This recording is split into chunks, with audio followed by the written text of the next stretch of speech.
It's Wednesday, April 16th, 2025. Welcome to the Hang Up. I'm Matt Dillahunty. 30 days ago, the Trump administration nabbed and deported Abrego Garcia and shipped him, along with some other accused MS-13 gang members, to El Salvador to stay in a terrorist isolated prison with incredibly poor prison conditions and incredible risk to this individual. After legal filings moved up the chain, the Supreme Court a few days ago unanimously ordered the Trump administration to facilitate bringing him back. That's an important word, facilitate. There's another important word there that the administration's not as focused on, which is essentially the order itself. That this was the ruling of the Supreme Court, one of the three branches of government involved in checks and balances. That order has been ignored. A Maryland judge has been dealing with the lawyers on behalf of Abrego Garcia and said, essentially, just for clarity on what I'm thinking, he has already won his injunctive relief, and it has been affirmed by the Fourth Circuit Court and the Supreme Court. I want to know what the government is doing to facilitate his return. And throughout these various hearings, the Trump lawyers have said that facilitate isn't really well defined. I don't even know what that means. How can we facilitate it? And you know what? We can't force El Salvador to return him if they don't want to. And hey, we even talked about this in the Oval Office. The president of El Salvador was here speaking with Trump. A reporter asked, and the president of El Salvador just laughed and dismissed it. You know, that's absurd. I'm not gonna smuggle a terrorist into the United States.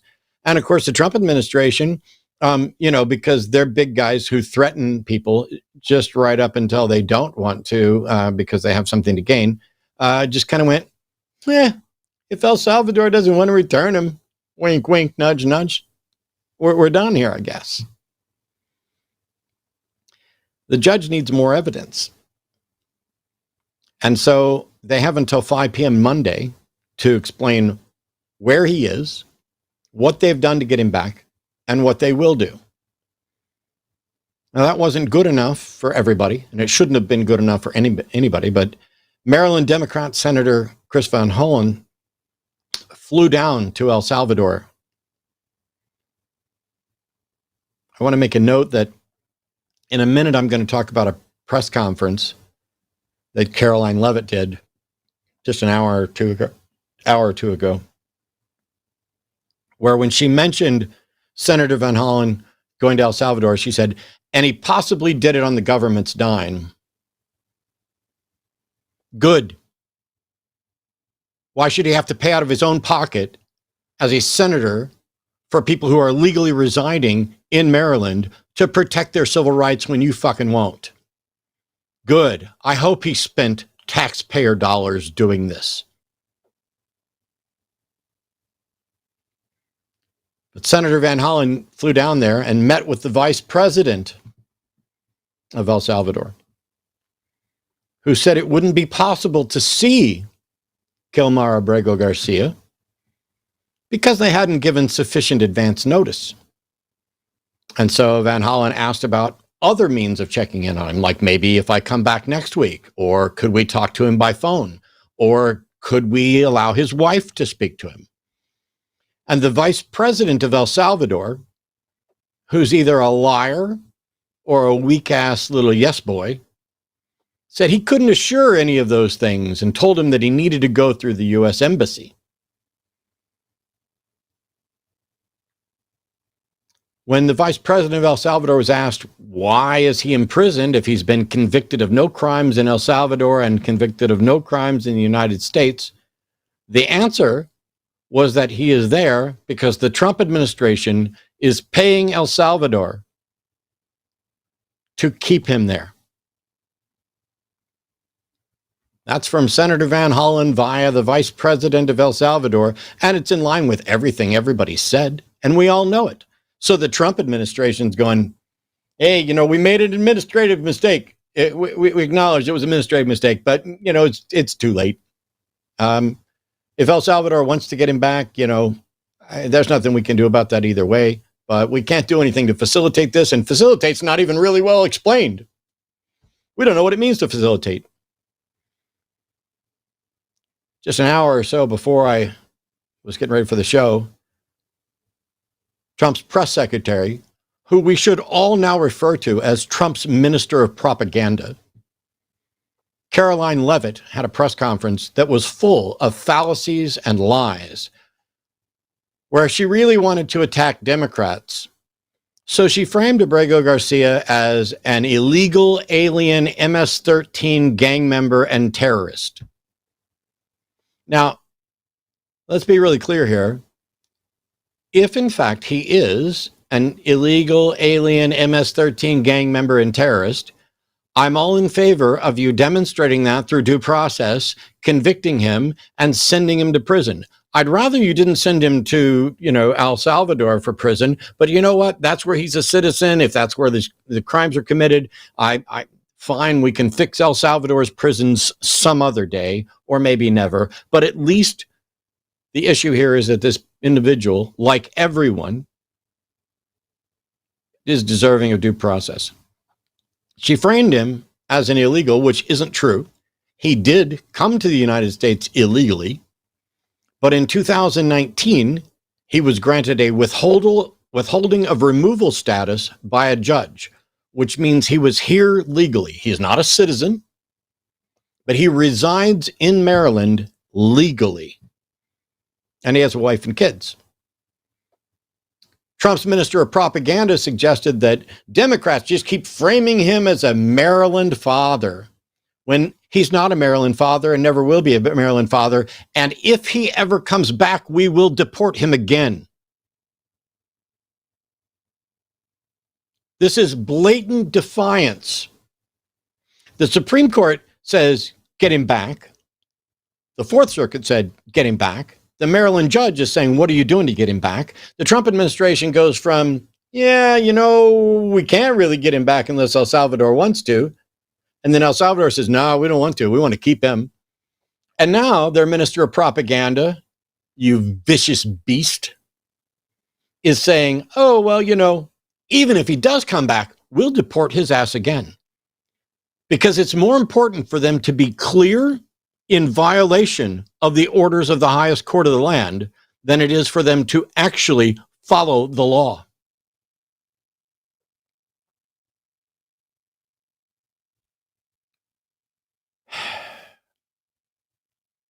She also presented a copy of a protective order that his wife had filed in order to portray him as a wife beater. And maybe he is.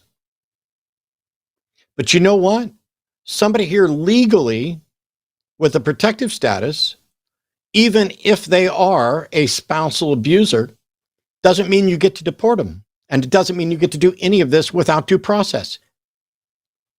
She framed this as the Democrats just want to try to save this violent, woman-beating, MS-13 gang rapist terrorist dude.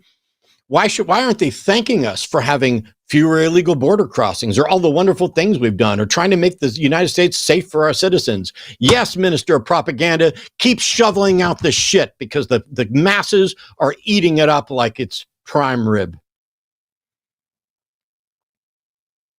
She said he's not a dad and not a Maryland dad and never will be. She also lied and portrayed the Supreme Court ruling as a unanimous decision that Trump nor the Secretary of State can be forced to return him, which is the most dishonest framing of what the ruling actually was. The ruling acknowledged that while we can't say you have to do this, we can order you to facilitate it, to use the trappings of your office and the power of your office to make sure that this person whose rights were violated, who has been granted this injunction, is returned to the United States. Now, it may look like I'm here alongside the bleeding heart, tree-hugging, hippy-dippy, dipshit liberal Democrats defending a wife-beating MS-13 gang member terrorist just because we, I don't know, I guess we have Trump derangement syndrome or whatever. But what I'm really defending is the Constitution of the United States and due process. The Constitution that I took an oath to protect and defend when I was in the military. The same Constitution that Trump took an oath to protect and defend. The same Constitution that the Supreme Court decided to get fuzzy with, but then defend unanimously when it comes to due process. If this guy is guilty, lock him up. But you don't get to do that until you take and put in the actual efforts. These guys want the end result with no fucking work. That's what happens when you put dipshit billionaires in charge of something. When you put people who've never had to do anything, who just keep getting stuff handed to them, and everybody around them is sucking up. Look at this. Go look at the staff meetings. Every single person in his cabinet is like, Mr. Trump, you are the best ever. Yes, sir. I love the way you stood up to the communists and the Chinese and everything. And your tariffs are so good, it doesn't matter what the economy is doing. It's all, please, please, please don't put me on your enemies list. While wearing gold pins of his face. This president is laughing it up with dictators and palling around with some of the worst abusers of human rights while deporting legal residents and talking about deporting citizens as well.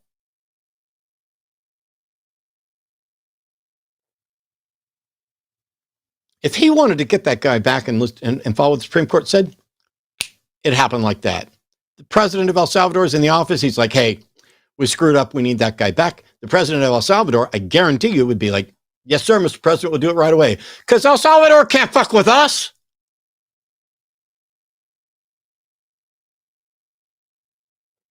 If Trump gave any shit at all about following the law, it would have already been over. Welcome to an undeniably fascist oligarchy.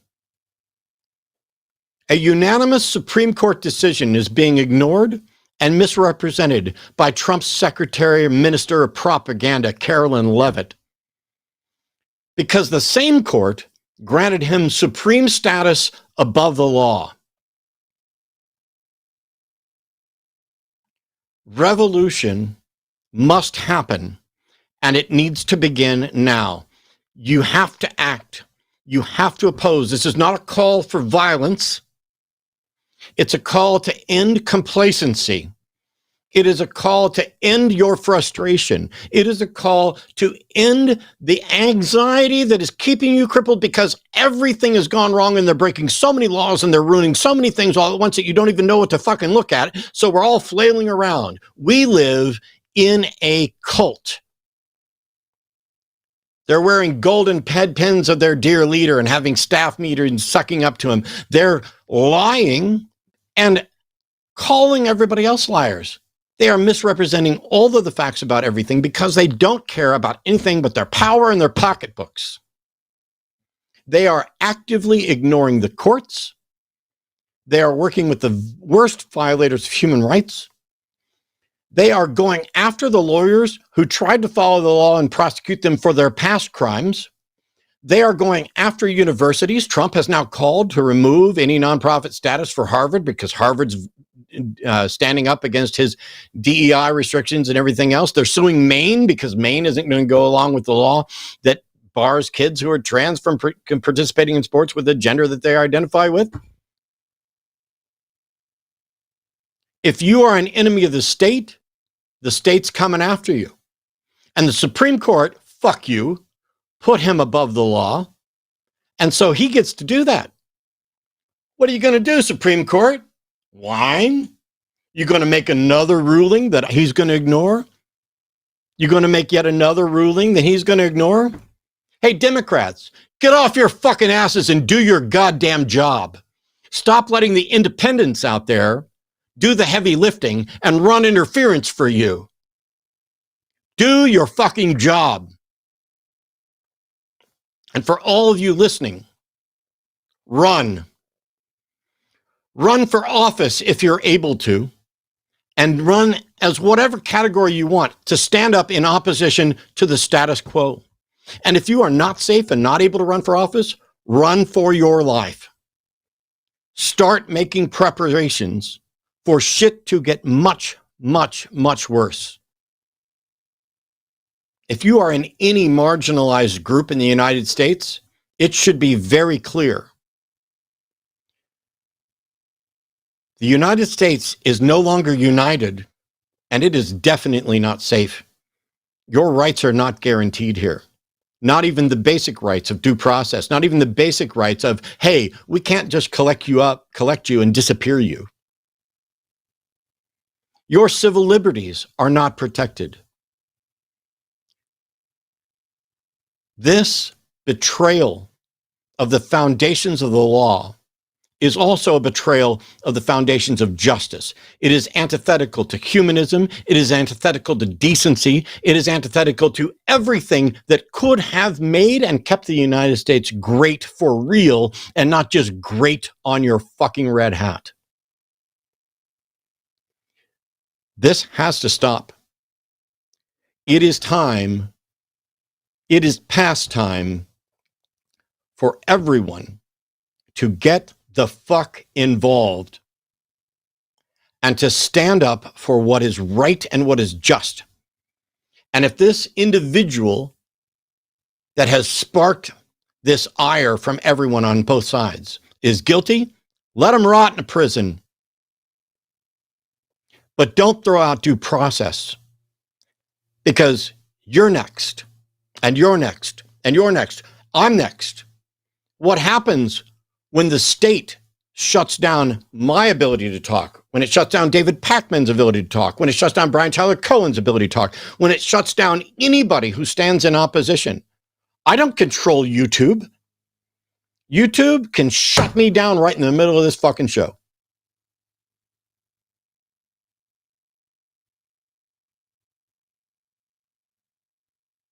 There is nothing stopping anyone from ending free speech in its truest sense.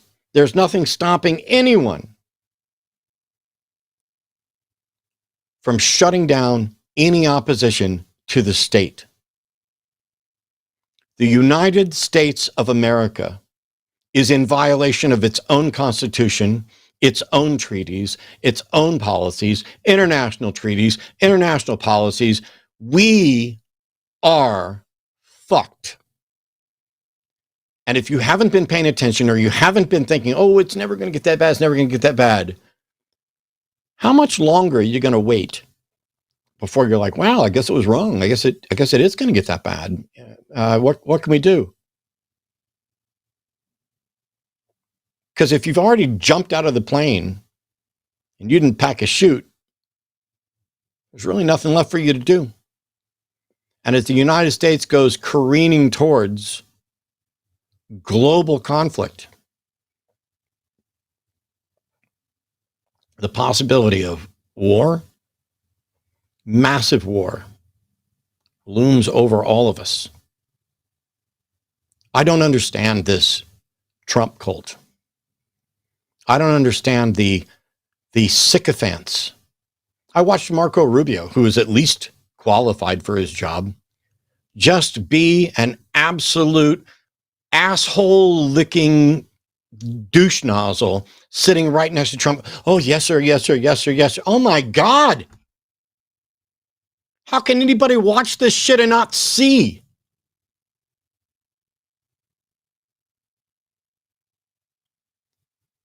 I don't know what's going to happen next.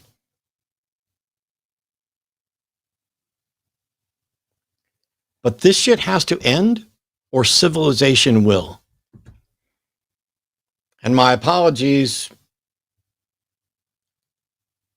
for a number of things. I get it. This isn't the opening a lot of people would have expected. And we've got callers already lined up. Joining me tonight, Mr. Deity. Brian, please come in. How are you through all of this? I'm good. I can't give a bigger amen to what you said, especially that fuck you to the Supreme Court.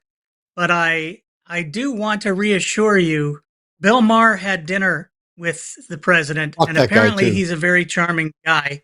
He's a very charming guy, so we're all okay. It's going to be fine. It's going to be fine. That's This good. is That's terrifying wonderful. because, yeah, I have friends who are naturalized citizens. One in particular who's scared to death right now. She's been here more than she hasn't. She grew up in India and she's here now. And this is the first time in my life where I can't say to her, "Don't worry about it. We have a system here. You're not just going to be taken away and kicked out of the country Yeah. because we have this thing process and all of this stuff." And I've been doing this series over the last couple months, pushing back against these theists who are trying to tell us that Christianity is responsible for all these Enlightenment values. So we've been looking at those one by one: anti-authoritarianism, pluralism, equality, all of those things. And the one that was coming up this month is due process, something Christianity never had. Basically, the whole world never had much due process, until the American Revolution and the Enlightenment, where those kinds of things started to be talked about. So I hate to, this is going to fit perfectly in with my series, but we have to remember that these values that the Trump administration is trying to get rid of, that came from our Constitution. This is the way the world used to work prior to America and the rights revolution, and all throughout Christian history from the 4th century on. This is the way it was. You could be picked up there's a guy, I can't remember his name. He said something bad about the Vulgate. He was a translator, and he translated the Song of Solomon into a I wish I could remember his name. He translated it into a language other than Latin, and they threw him in prison for 5 years, almost killed him.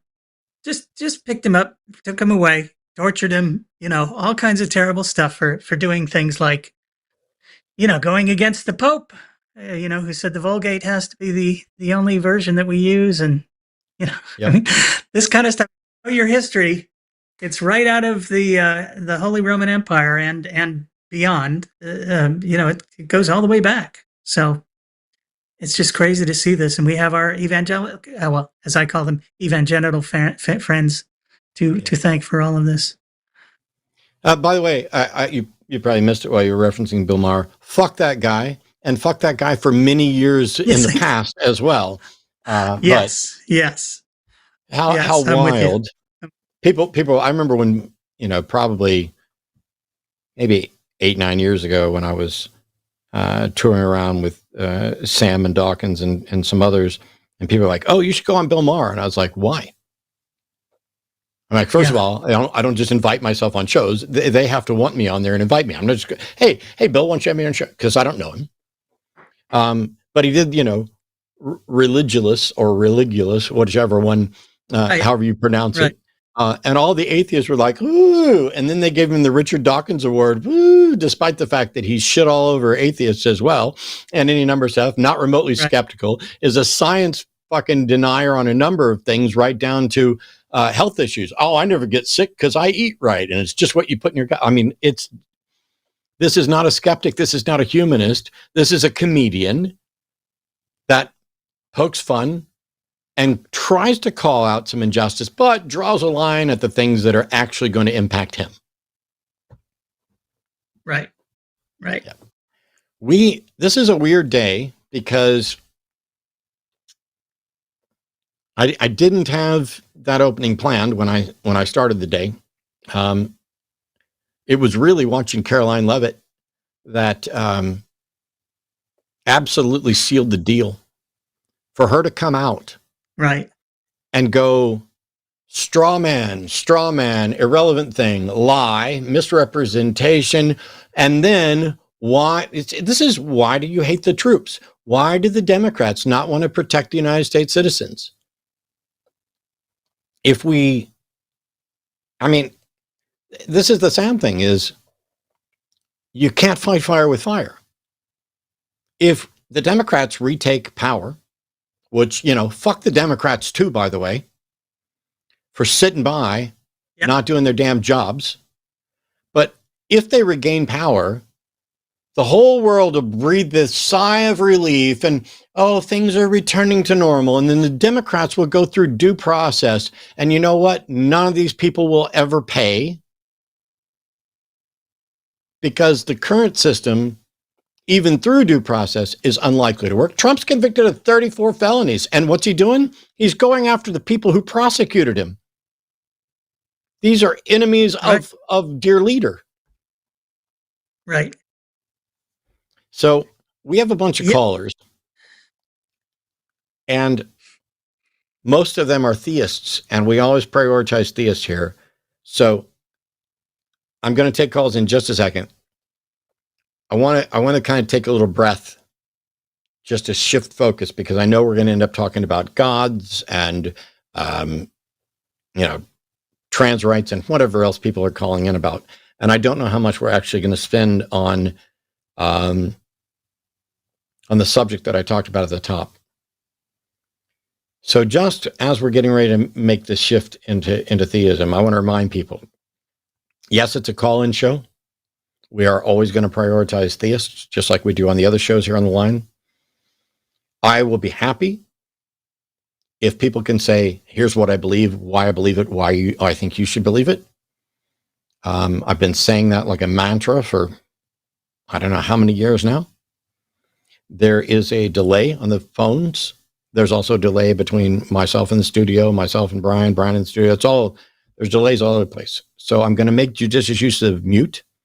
And I will, in fact, interrupt when we need clarity on things. If you just, if you're not ducking and dodging or saying things that are confusing, then you're going to get to talk. I genuinely always want to have good conversations. Unfortunately, on this show, it doesn't always go that way. So let's see if I can take a breath, set aside the political turmoil a little bit for the next little bit here, and see if we can have some God-based calls with Mr. Deity. There we go. Let's try it. Clay is calling from Ohio. Clay's a theist that says, what made you choose atheism as a worldview? Hey, Clay, how are you? I'm good. How are you guys doing? Thanks for having me on the show. Sure. Good. Hi, Clay. I will say this might shortcut the entire call, but atheism isn't a worldview and it wasn't a choice. Beliefs aren't a choice. And so when I realized that I had no good reason to believe there was a God, that means I'm an atheist, a non-theist. Yeah, no, absolutely. Good clarification. My question, I guess, to revise would be more of like what prompted, encouraged, or facilitated your deconversion or deconstruction process, if you wouldn't mind going into that at all. Brian, you want to start? Well, I grew up Mormon, not Christian, and I've told this story a number of times. It was a weird one. I used to work with and for Dennis Prager of PragerU fame. He and I were very good friends back in the late 80s, early 90s, and through until like 2007, 2008. I had written a piece called Why Mormons Aren't Christians, which he edited for me, and then he encouraged me to write a book about the Mormon view of God. And so I started doing that, but he had also taught me another thing, which I don't know that he anymore, which was always know the other side, always know the other side. And I realized that I didn't know the other side. So I started studying atheism and atheist arguments, and suddenly found myself terrified because I didn't want to be an atheist. I didn't, Mormonism is it's totalitarian I don't say that in a derogatory way. It's just every ounce of your life is taken up with Mormonism. It's very invasive. And And if that works for you, that's great. But I realized I was going to lose a lot. I was going to lose so many friends, business contacts at the time if I left the church and all that kind of stuff. So I went to Dennis in a panic. You got to help me. You got to help me. You got to help me. And we sat down and talked, and then I realized he really didn't know the other side. And I knew in that moment I was going to be an atheist, which just horrified me because I didn't have the proper clothing. I didn't have shag carpeting. I didn't have, I wasn't into pornography. I didn't want to be a pornographer and or a communist. So that was my journey. The journey all the way out is a little more detailed because it took me probably a year at least from that point to sending in my letter to the Mormon Church saying, "Take me off your records." Gotcha. Yeah. So you mentioned, go ahead, Matt. I'm sorry. I'm going to do mine really quick. My journey's simple. I wanted to be a pornographer and communist. No, I'm just kidding. I was the shortest version. At the age of 5, I walked down the aisle at Gasland Baptist Church to accept Jesus into my heart, surrounded by a family of Southern Baptists and some off Catholics. I was a sincere, committed fundamentalist Christian until I joined the Navy at 18. I was in church Sunday morning, Sunday night, Monday night, Wednesday night, Thursday night, Saturday for other stuff. Then I went in the military and became less involved, but I thought that God had wanted me to be a preacher, as did my family, as did members of my church, but I was terrified of that, so I ran off to the Navy. Then I went and worked in the tech industry. Then I lost my job and thought God was punishing me. So I said, okay, God, if you want me to be a preacher, I will. And I spent a year and a half in pretty serious prayer and study and found that I did not have good reasons for my belief. And then I spent time studying philosophy and epistemology and other world religions to figure out what beliefs might possibly be true and how could we tell the difference. And that's how I ended up here. Excellent. Okay. Yeah, totally makes sense. Mr. Deity, you mentioned that there were like particular arguments that you, like when you started exploring, after your internal crisis, that there were particular arguments that you found compelling, kind of atheistic arguments. Were there any in particular that like kind of come to mind that really maybe put the nail in the coffin for you? For me, it was more about learning a different way of thinking. There were all kinds of arguments. There was one book in particular that really, really hit me. It was called The Atheist Debater's Handbook, which I just went and got from a local library. And he takes on the pro arguments that theists make, which I thought were so compelling. He takes them on and just shows you one by one how they don't really work. And I mean, literally everything. I thought I had it all, figured out. And that book just completely made me rethink everything. But it wasn't, I don't know that there was anything in particular. There were specific things for Mormonism in particular, because I became an atheist before I left Mormonism. And I thought that was okay because Mormonism doesn't have a big G God. There's no the God. Mormonism, the God of Mormonism is a God in a series of God knows how many, pun intended. And so I thought I was okay with the not being a big G theist. And I tried to hold on to my Mormonism for a little while, but then I took the same kind of look at Mormonism, and that crumbled pretty quickly. And this was right around the time also, I would say 91, 92, where the DNA evidence was coming out and making it clear that the Native Americans were not, in fact, Hebrews, as the Book of Mormon claimed. And so there were pretty easy things on that end. Okay.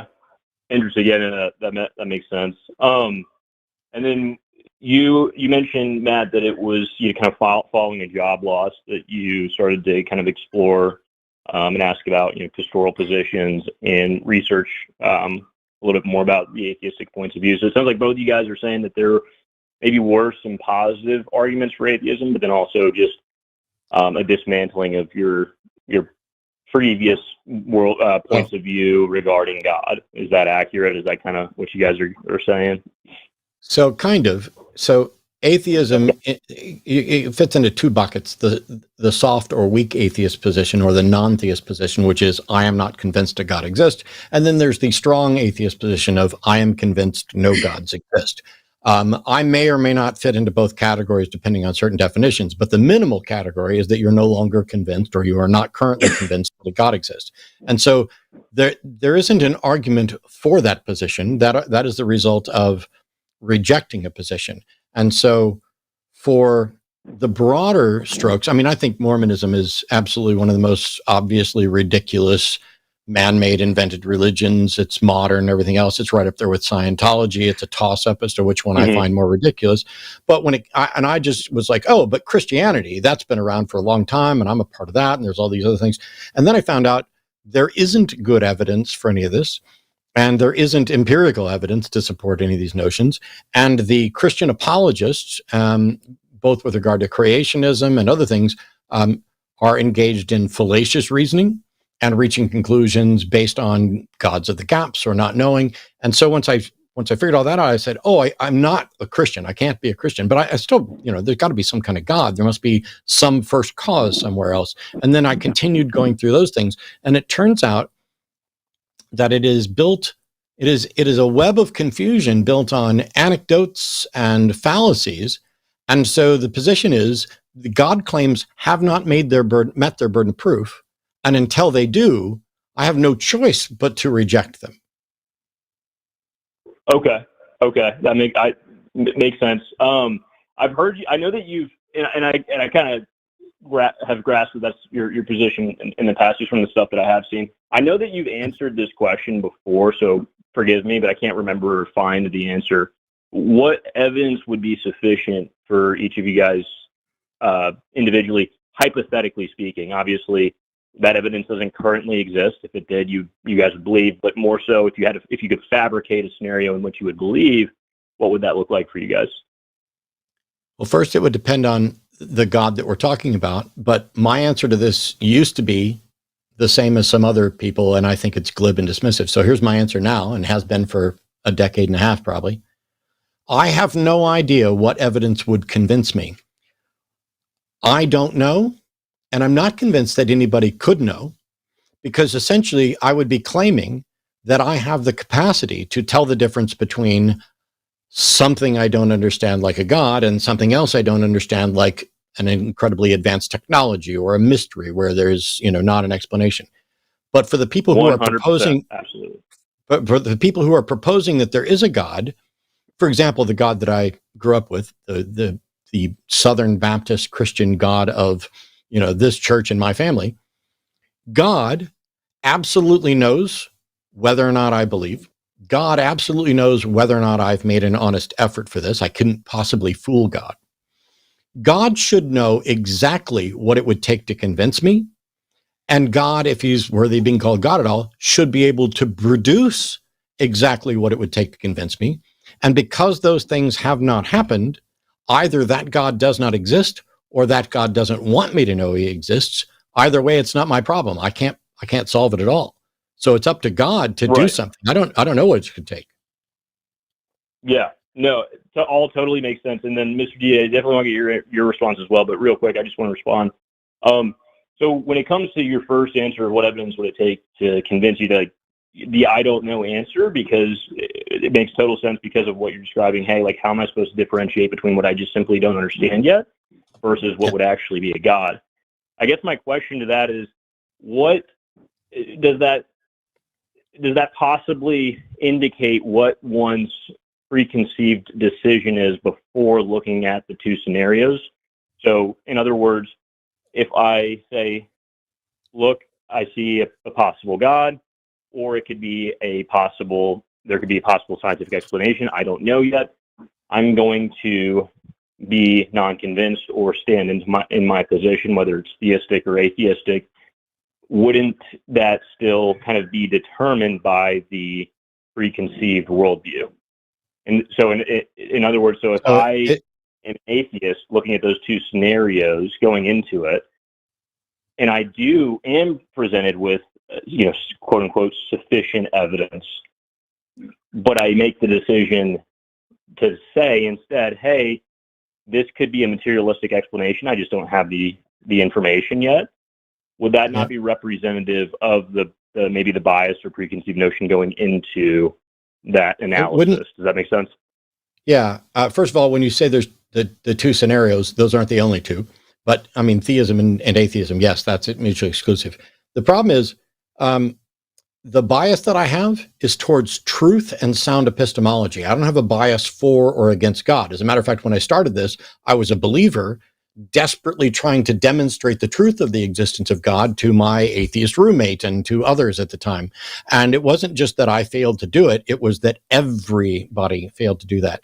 And so if somebody came up and said, hey, here's a scenario, and we don't know what the explanation is, but we've got these bits of evidence, and these things have convinced people that a God is a candidate explanation for this. What do you say? Well, my answer is A, I don't know, but B, I don't know how people determined that a God is even a candidate explanation. The possibility of a God has not been demonstrated, let alone the probability. And in all of these discussions, nobody has ever presented anything, even in the ballpark of strong evidence, to make me go, could that be a God? And none of it. It is just, oh, here's a mystery, you're going to solve it with a God. Well, that's not a solution. We solve things, we explain things in terms of other things we understand.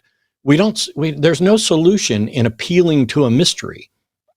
You can't solve a mystery by saying that the mystery. Okay. Are you saying the God hypothesis just isn't a possibility? I've never heard a God hypothesis that is testable. And that means it primarily they are unfalsifiable and they don't have evidential support. And at no point has anybody demonstrated that a God is possible and should be considered a candidate explanation. But I want to get Mr. Deity back in here because he was going to answer. Yeah, for sure. For sure. My apologies. Go ahead. Yeah, by the way, I love Matt's answer, and I've talked about it a lot on my own shows. I think it's really compelling. I actually have other criteria, though, because it's based on, particularly if we're talking about the Christian God, I want to see transcendence and I want to see the supernatural. First of all, I don't know why Jesus isn't just here with us. Why isn't he just still here with us? He could be here if he had gone to every nation in the world and introduced himself and told them of the gospel, kind of like what the Mormons said he did. And we had records from the Chinese from the year 35 where he showed up there, and he showed up in Norway and in the Americas and all over the place to prove his existence so that we could all believe in him and be saved. That would be amazing. But I just transcended things like simple things that could have been done while Jesus was here. He's the all-knowing, all-loving God of the universe, and he can't. Nowhere does it appear that he decided to tell everybody, don't have any more slaves and treat women equally, or, little basic things like that would have been truly transcendent for that time in his age. Don't do these terrible things. If he had been able to warn us, maybe tell us something about the germ theory of disease. Or, finally, there are things that Jesus said believers would be able to do. That they would be able to do greater works than he had done.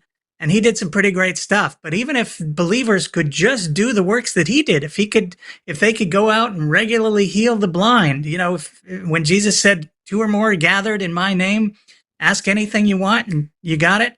If people could do that in the particular name of a particular God, I'd be pretty freaking impressed.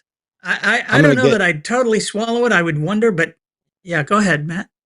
No, I'm gonna get back to Clay real quick. Also, Clay, I just want to say that while Mr. Deity's talking about Jesus, I understand that there's plenty of people who are theistic that don't know or care anything at all about Jesus or Christianity. It's just these are the ones, Christianity, Mormonism, are the ones we're closest to. If we're talking about something more like some abstract, creator God or whatever else, then obviously we can set aside the Jesus stuff. But Clay, what do you believe in? Why do you think we should also believe it, or do you? Yeah, so I am a theist. And I'll get into the specifics a little bit later. I will. I want to make some clarifications first. I do want to maybe posit, and I know that you would likely disagree with this, so I mean this with all due respect, that we all do live for something, and that whether we say we do or not, right, as soon as we get out of our bed in the morning, walk out of the house, we're making an assertion that a particular way to live and or worldview, whether I'm using that word incorrectly or not, I'm not sure, but we're making an assertion that it's true. And so I guess the ultimate question that I would say... I completely disagree. Okay. Go ahead. When I wake up in the morning, when I wake up in the morning, I mean, I don't know what you mean by we all live for something. I think our reasons for persisting can vary. But also I think there are people who continue to persist not because they have something to live for, but because they're afraid of not living or afraid of annihilation. But also, you said whether we say we do or not, every day we're making an assertion that a particular way to live or a worldview is true. I'm not convinced that's true. I think that certainly there are people who would say, ooh, I have this worldview and it's true. There are other things where, for example, my worldview is not, there are no gods and that's true, therefore I must live by it. My worldview is skepticism and humanism. And so those are the reasons that I continue to seek out knowledge and understanding of the world. And if it happens that there's a God, that's fine. And if, we'll deal with that. Right. So I guess in this particular instance, would skepticism and humanism not be reasons to live or persist? For your particular but I'm not, case, I guess. My position isn't saying that those things are necessarily true. It's saying that those views, as they stand right now, and they are subject to revision, make my life better and apparently make the lives of other people better.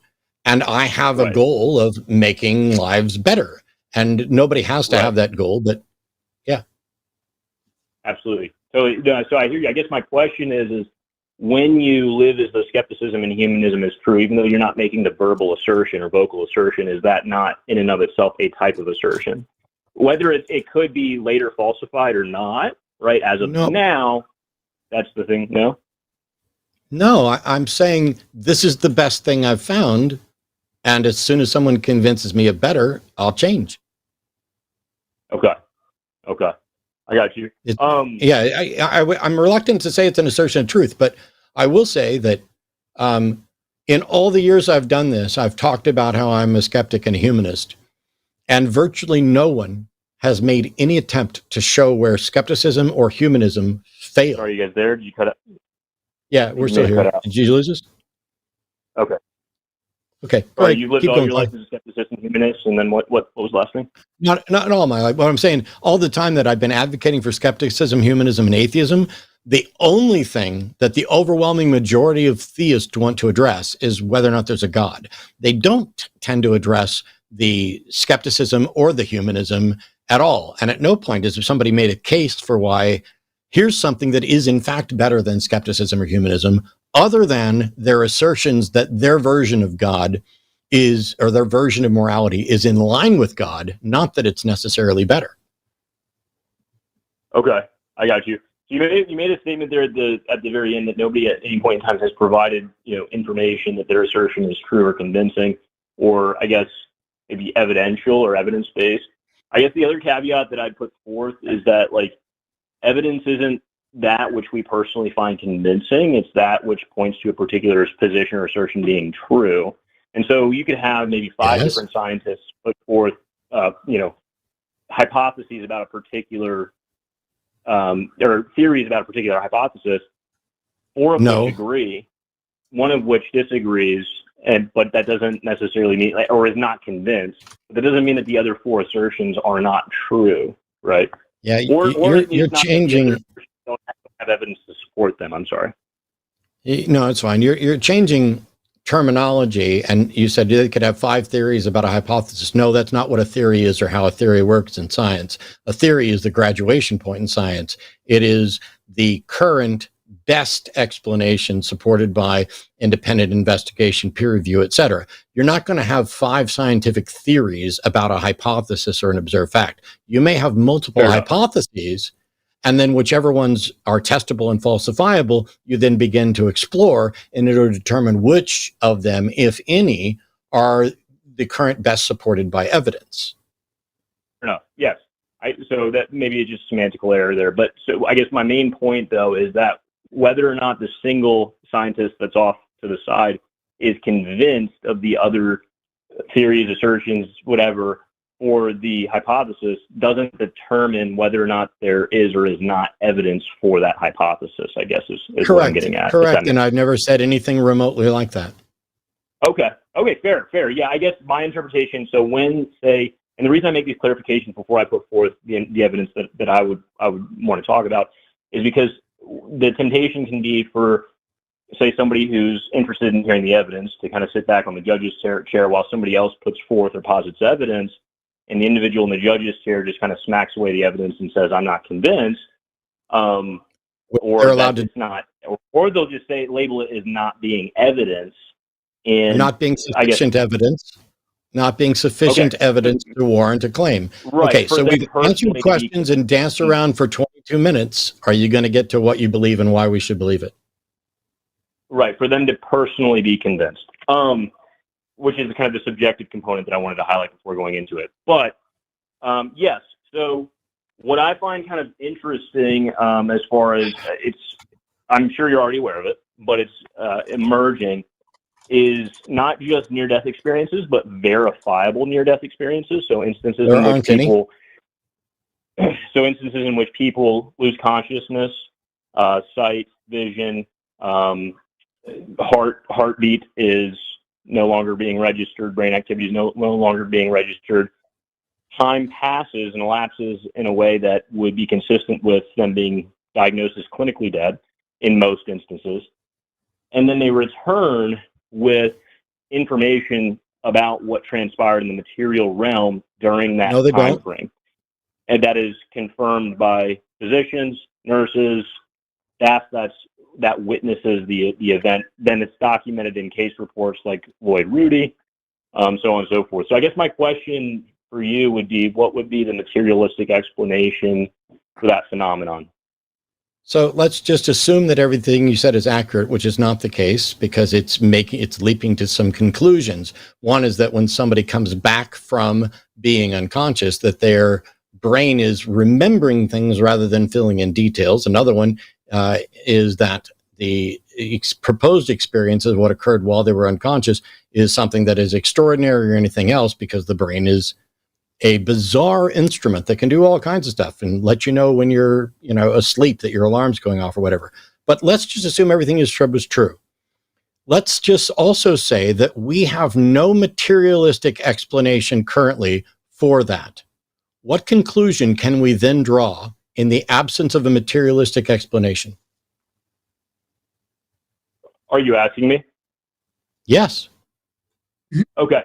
Well, so I think this is where it kind of goes back to the beginning of our conversation. This is where you have those two possibilities where you can either put forth, no, sir. I don't know. No, sir. Listen. Okay. If we acknowledge that something has happened, which I'm not willing to do, but let's just acknowledge X has happened. Right. And we both agree that we do not currently have a materialistic explanation for X. The question is very simple. What conclusion can we draw?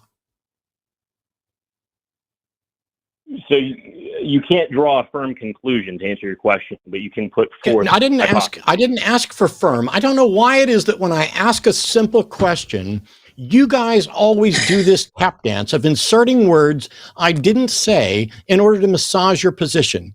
Is there any reasonable conclusion about the cause that one can make based on the fact that we do not have a current materialistic explanation? I would say so, yes. What conclusion, then, do you think is reasonable based on not having a materialistic explanation? So when looking at this, right, from my point of view, the possible explanations categorically would either be materialistic or supernatural. And so I could posit that we don't know. We don't have a materialistic explanation yet. Science may one day explain that. Or I could say, I don't know. We don't have a materialistic explanation yet. God may be the explanation. In both situations, you're committing a gaps type of fallacy. And no, so you are committing a gaps. You are committing a gaps type of fallacy. Why didn't you just start after the first three words? I don't know. How did you rule out? How did you rule out all other materialistic explanations that we don't know and aren't aware of yet? And what made you think it was justified to include a being for which no possibility of its existence has ever been demonstrated? I'm more so positing that this particular piece of that line of evidence is evidence for a non-physical existence. I wouldn't necessarily jump to God with Clay. Stop. This is the bullshit tap dancing that you and others keep doing. I asked a very straightforward question. And when you don't like the fact that I said, what made you count God as a possible explanation, you then reworded it to, well, I'm just saying that a non-materialistic explanation is possible. Okay. What made you think a non-materialistic explanation is possible? Where is the demonstration that something other than materialistic explanations is possible? Where is that demonstration? Right. So with this particular evidence, the persistence of consciousness beyond the physical life. No. Beyond the physical existence of a body. Of a conscious body. And consciousness in areas of the world that it doesn't aren't matter for this necessarily where the physical body is. I was asking a general question, but also in this specific situation, you do not have any evidential warrant to say that there is that supernatural is a candidate explanation for anything. No one has ever demonstrated that the supernatural is possible. No one has ever demonstrated that the supernatural can in fact interact with the material world in any detectable way. It has never happened. And what you're doing is saying, hey, we don't have a materialistic explanation, so I think a supernatural one should be included. Well, tough shit. You don't get to include it. You're correct. So I hear what you're saying. So, but why did you interrupt me when I was still fucking talking? You don't get to fucking do that. You don't get to just do a God of the gaps. My answer is, we don't have a current materialistic explanation. Let's keep looking. And it's not, we don't have a current materialistic explanation. It's, we don't currently know what caused this. Let's keep looking. But you are like, hey, we don't have a materialistic explanation, and this doesn't make sense to me when I have no expertise on how the brain works or anything else. So I'm going to leap to a supernatural as a possible. Well, you don't get to do that. Yeah. You have to demonstrate possibility. You don't get to assert possibility based on an argument from ignorance or incredulity fallacy. I totally hear you. And yet it didn't. What I'm saying is, what's that? And yet it didn't change your mind, did it? Well, no. If I can just respond real quick, if that's all right. So what I would say is that these don't necessarily prove with certainty the existence of the supernatural realm. What I'm saying is, I'm going to mute you before I scream at you for being a dishonest fuck. At no point did I say prove or absolute certainty. I'm the guy that doesn't think absolute certainty is possible. And I also just corrected you a few minutes ago on this thing about prove and, for absolute certainty. No, reasonable explanation. And my question was, how do you justify including something as a candidate explanation? How dare you dance away from the obvious trap that you walked into by trying to repaint this as prove and absolute certainty? That will never work. Try again. How do you show that the supernatural is a candidate explanation? So if you exclude a possibility, that indicates bias. So if no, I were sir. to look at this, I'm going to mute you again. I asked, how do you prove, how do you demonstrate, how do you show that the supernatural is a candidate explanation? If you mischaracterize my position one more fucking time, I will drop you and go on to another caller who can be honest, because I didn't say a single word about excluding the supernatural. I have not excluded the supernatural. I just have not yet included it as a candidate explanation, because candidate explanations need to be demonstrate. You have taken everything I've said and tried to flip it to prove absolute certainty. You're ruling out the supernatural. You have a bias. My bias is toward truth and reason. Please stick with that and explain what reasonable justification we could possibly have, last chance, to include the supernatural as a candidate explanation for anything. Last chance. Before you dump him, though, I do have one question I would love to ask, but go ahead, Clay. Please answer his question. Well, I'd actually prefer to engage with you just in case I do get dumped. I'm curious what your question is. Okay, I'm going to mute you for a second. And despite the fact that, Clay, that fuck you don't get to decide, I'm going to go ahead and let you do that. Because I am sick to death of you taking what I say and inverting it in order to make a dishonest point, in order to lie to yourself. But since you'd rather interact with Mr. Deity, I'm going to do that. Not for you, but I'm going to do it for my friend who just had to sit here while I went on fucking rant after rant exposing your nonsense. So I'm going to do this because Brian wants to. And when he's done with you, you're getting dropped like a hot fucking rock. Here we go. Clay, you're on with Brian. So, Clay, basically your near-death thing basically comes down to because magic.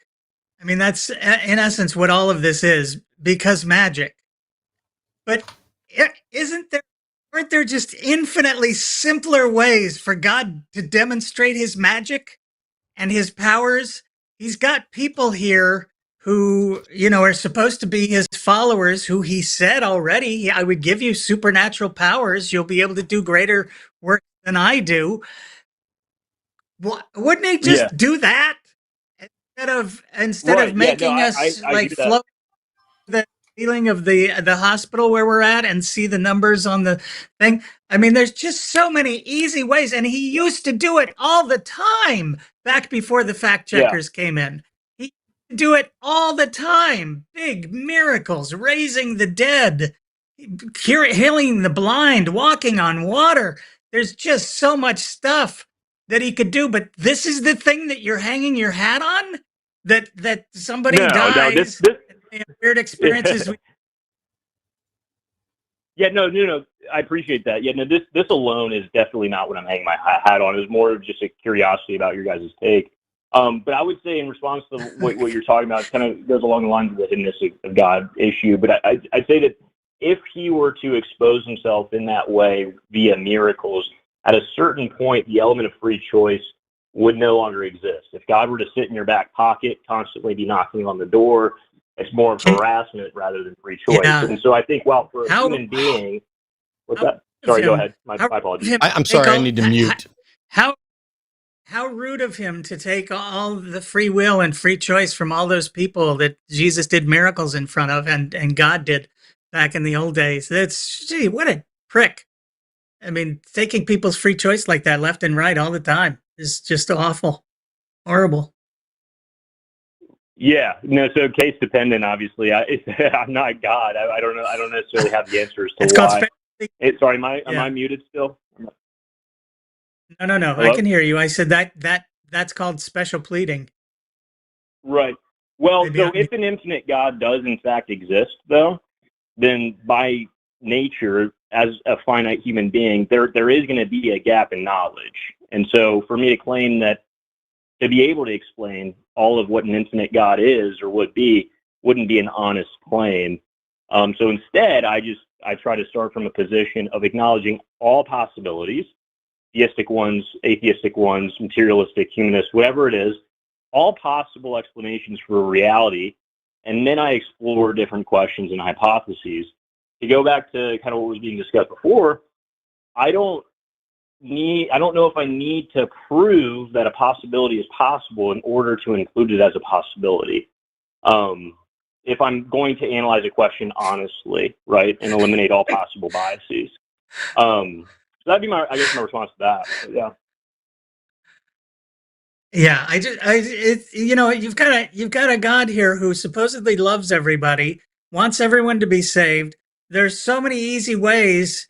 I mean, he could, after the fact, he could say, "Oh well, I know that I took away your free choice, so now I'm giving you free choice to choose again." Or so there's so many ways that this could be just so easy. He's an infinitely wise and knowledgeable being who understands how everything works and how we're all made. He made us to be the exact way that we are so that we would do the things that we do because we've always been doing them in his mind for all eternity. That's what all knowing is all about.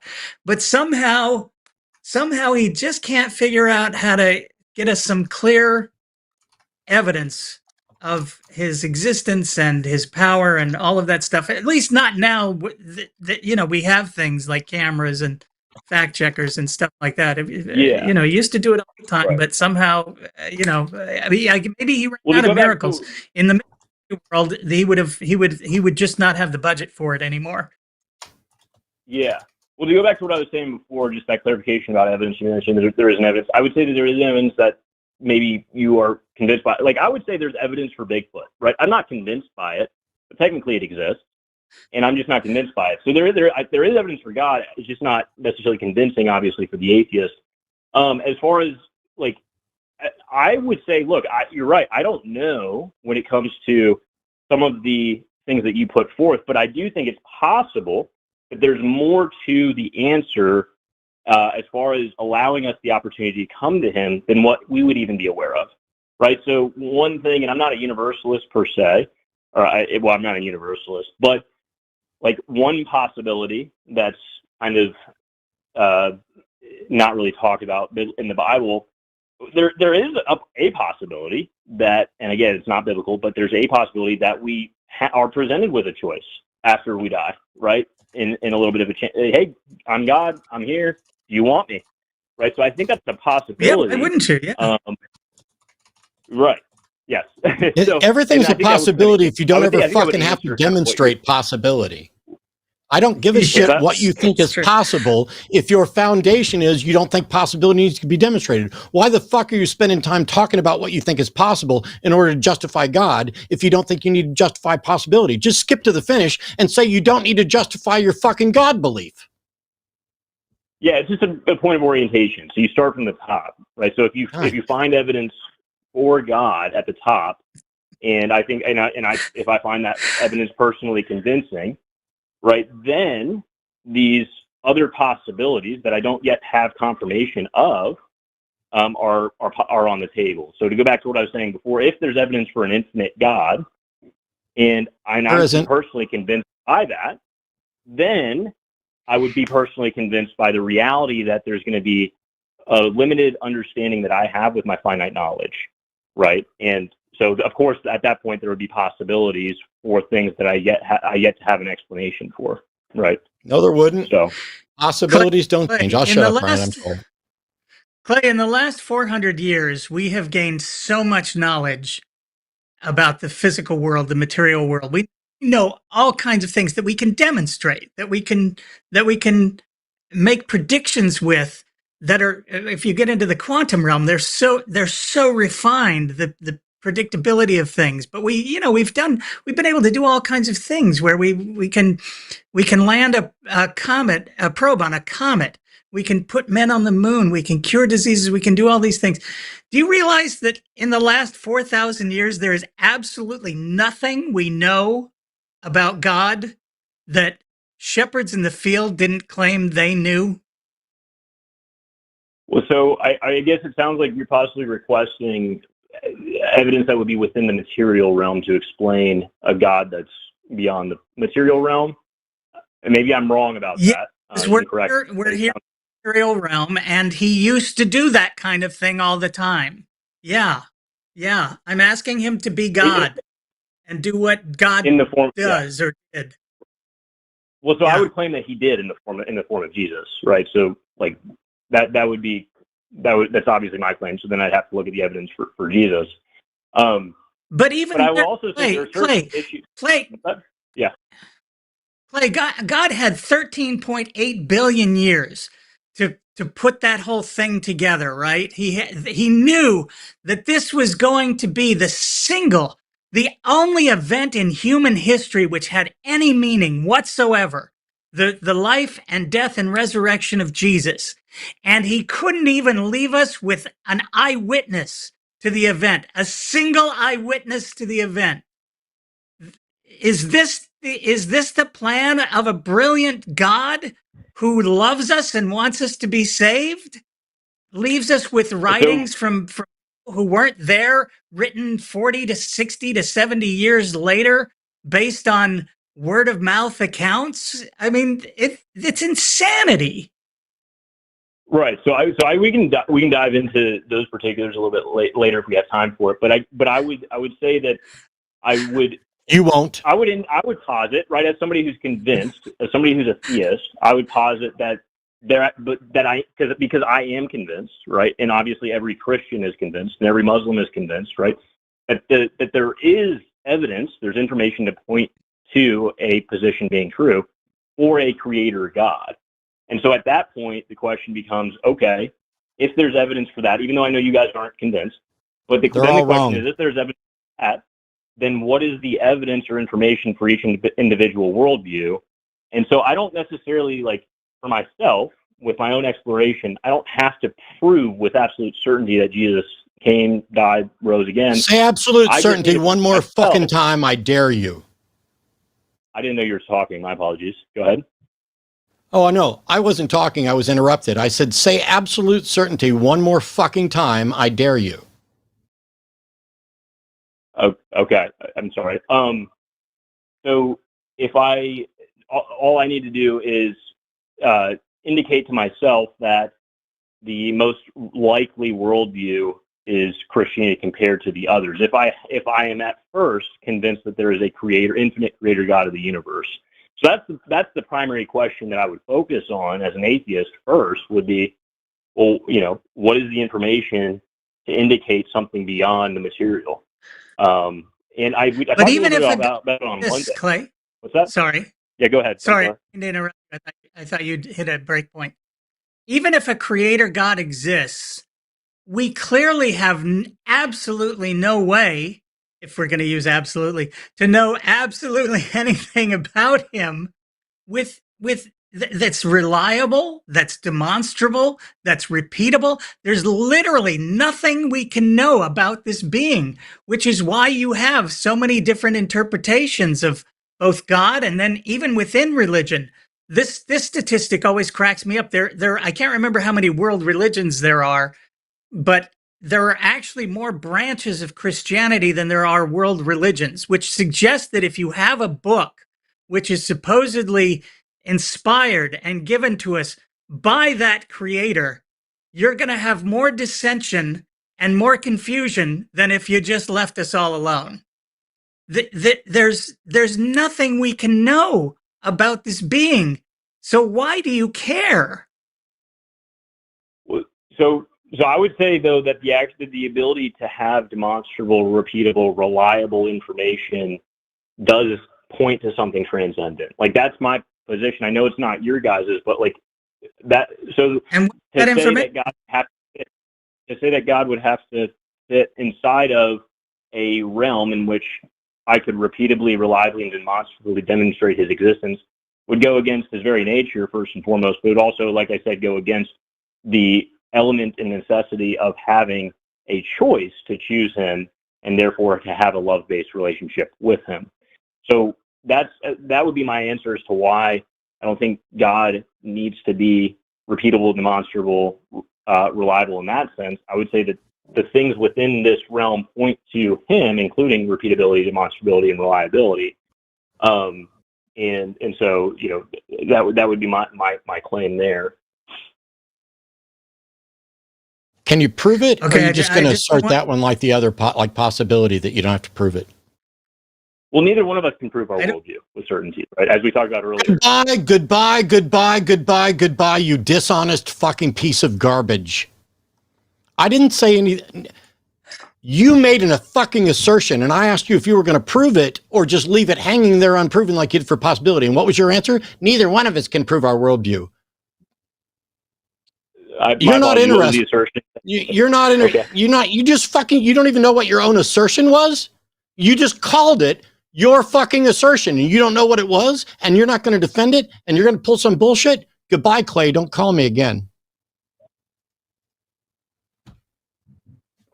I am exhausted by these time-wasting fake apologists with a conclusion in search of support. Only Clay has a conclusion we don't need to support. I just think I get to count something as a possibility, even if it's not demonstrated. Well, why not count God without demonstrating it? Oh, because that's not as convincing. So if I convince you that there's a possibility of God, then that slippery slope leads directly to Jesus caring whose dick I suck. It's absolutely ridiculous. And it is dishonest at every single opportunity. Well, I can't prove it with absolute certainty. Well, neither of us can prove our work. Yes, I can't prove there isn't a God, and you can't prove there is a God. Congratulations. Which position is rational? The one that believes there is when it can't be proven, or the one that does not believe there is when it can't be proven? This one, motherfucker, this is the rational position. To withhold your conclusion, to not become convinced until the evidence is sufficient to convince. And you smuggle all this stuff in. The number of notes I had about how many times prove this, absolutely. Oh, well, God can't reveal himself because that would end free will. No, it fucking wouldn't. God could walk in this room right now and say, I am the God of the Bible, and all of these things that are true. And I would look at him and say, fuck you. I'm not going to worship you. I believe you're real, but I will not worship you. If you are that character that okayed slavery, that marginalized people based on their gender, that don't allow women equality or property. There's nothing about Trump as president. I'm completely convinced that Trump is a president. Fuck him. I'm not going to vote for him or support him or agree with him unless he's right. If he's right, I'll agree with him. Hell, I agreed with Josh Hawley, who is an absolute fucking douche nozzle. But he was pointing out the Facebook whistleblower stuff about how Facebook is selling us all to China. Josh Hawley did something correct and true and good. Thank you, Josh Hawley, for being less of an obnoxious dipshit than you normally are. It is bizarre. The excuses that Clay and others, well, every time you bring up a problem, it's, God can't reveal himself because that would just eliminate free will. It'd be like nagging you. Okay, you know what I do to people who nag me? I fucking hang up on them. It's done. Oh, well, and how is providing evidence? Yeah, go ahead. How is providing evidence of your existence more of a hit to your free will than the threat of eternal conscious torment? I mean, if you tell me, well, if you don't believe in me, your things are going to be bad. I guess I'll believe in you then. If I really believe that were a possibility, I might just believe. I might say I believe because I don't want to be tortured forever. There goes my free will right out the window. It's all so silly. And forget the fact that there's no evidence that we have free will in the first place, but that's a whole nother discussion. Yeah, the one thing is that Clay is exhausting because he's a relatively smart guy who has managed to convince himself of relatively stupid things. Like, I don't need to demonstrate possibility. Or if I can't be absolutely certain, I might as well just guess and go with it. If it feels good, if I'm convinced of it, hey, there's a bunch of other people who did it too, it doesn't make sense that God's hiding, but, maybe God's got a reason.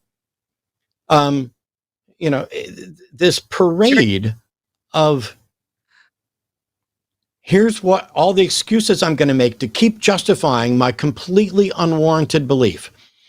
Clay has zero evidence that a God is even possible and yet counts it as a possibility because he looks at evidence and decides, this evidence is evidence for God, but it's not.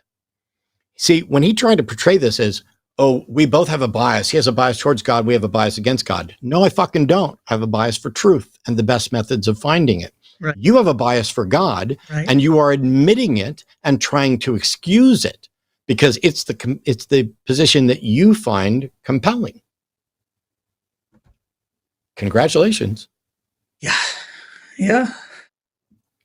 Easiest people to fool are ourselves. That's what I learned.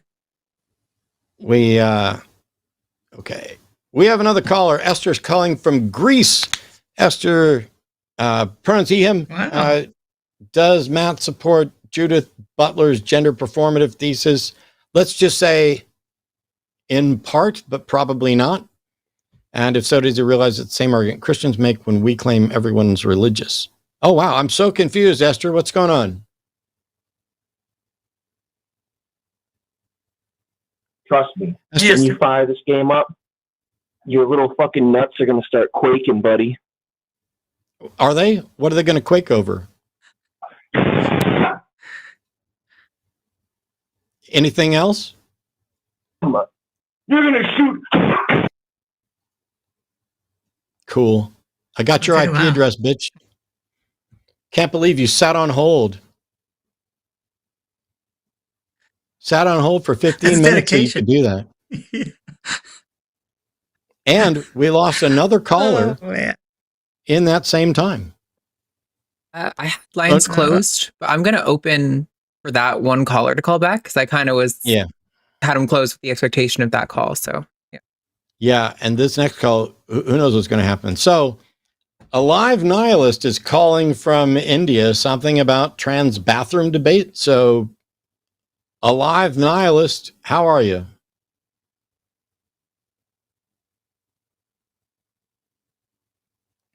A live nihilist, I see you're calling from the web client. You might want to tap your phone and the web browser to wake it up.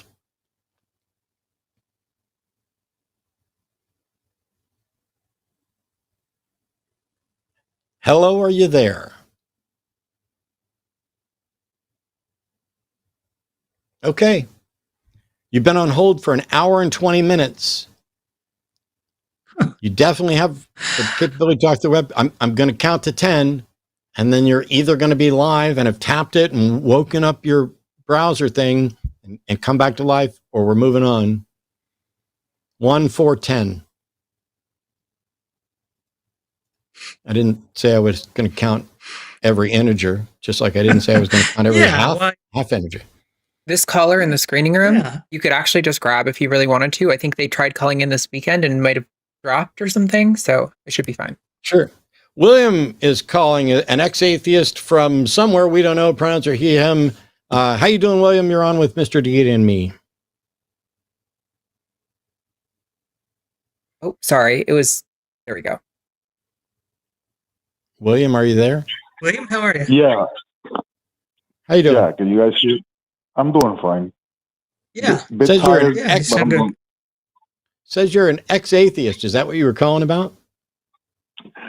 Well, Matt, I just want to be brief because I know that you probably got Bye. other callers online. No. I see the weird thing here, William, is you just wanted to be brief because we have other callers in line, but we didn't. And I just asked you a question and you didn't answer it. So I'm gonna pause. Hey, William, you're calling pronouns are he, him. It says here you're an ex-atheist. Is that what you called to talk to us about?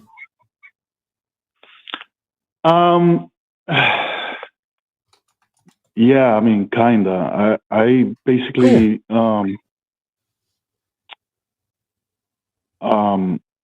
I was just wondering, man, if there's a way where I can reach you out via email and I can properly introduce myself and No. kind of get And into. William, my email address is public. I'm available all over the place. There are people who pay money for my time. This is where we do it for free without anything else. Did you really call in to just find out how to contact me privately? Because that's not what this show is for. I absolutely understand, man. Are you here to defend your position as an ex-atheist, or did you just want to talk to me privately?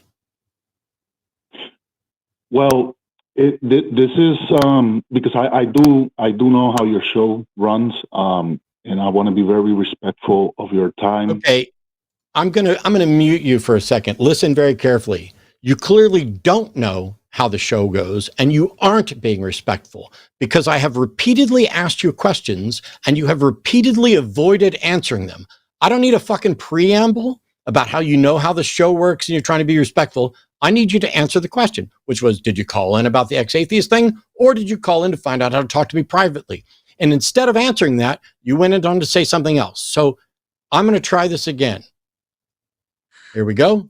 William is calling in. William's an ex-atheist. Pronouns are he, him. Mr. Deity, do you have questions for William, the ex-atheist?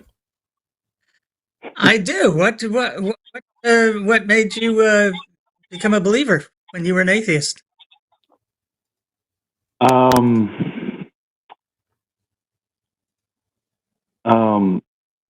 It's I basically I had an experience that made me question. Okay. Do you want to share that experience, or is it private, or do you think it would compel others to, maybe if they heard it, then maybe they would believe? I can tell you. I mean, so, you know, I decided to look into Christianity. And I knew that I was not going to get my answers from a pastor or from people in general. So I decided to submit myself into prayer and fasting. Silly me, basically. And then I had an encounter which made me question. Yeah, that's basically the Joseph Smith story as well. You didn't see an angel or get any golden plates, did you? No, none of that sort of crazy stuff. I was an atheist basically my whole life. And I'm not young by any means, but basically after I was praying and fasting, I felt like a warmth coming over my body, and what I could describe as electricity running through my body. And next thing I noticed is I fell on the floor, and I basically had an out of the body experience. Well, at least I'm not fully sure if that's something that happened within my brain, or indeed I was taken out of my body. What I do know is during the experience, I was just zooming out of my body through space, whatever, saw the stars, and I was zooming so fast. And then I got to a point where, after what it seemed to be like the edge of the universe, I went through this veil, and then before I knew it, I was inside of this place full of light. There was just light everywhere. And when that happened to me, that was during a time when... Go ahead, sorry. Just kidding. Sorry, go ahead. No. I said it could be a film set. I used to work on a lot of film sets, so it lights everywhere. Just ridiculous amounts of light. Go ahead, sorry. No. I look, man, I fully understand. I mean, I like I said, I used to be an atheist, man, and were you ever a skeptic? Of course. Well, you say, of course, like I should believe that, when nothing you've said suggests you understand skepticism at all.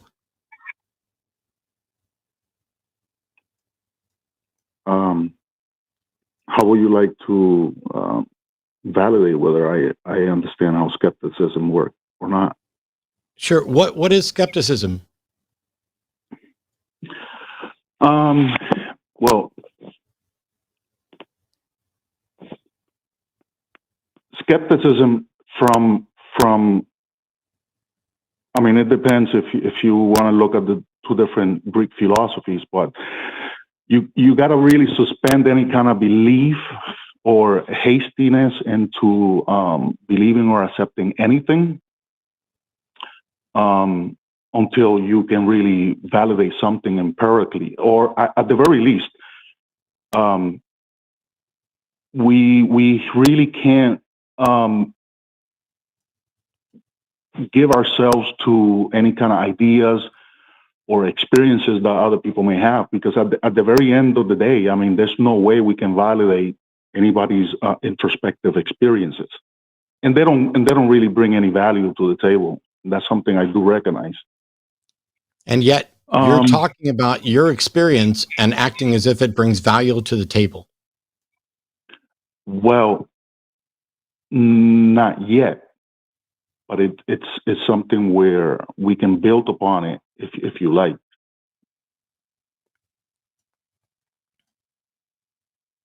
Well, I had a very similar experience when I was Mormon.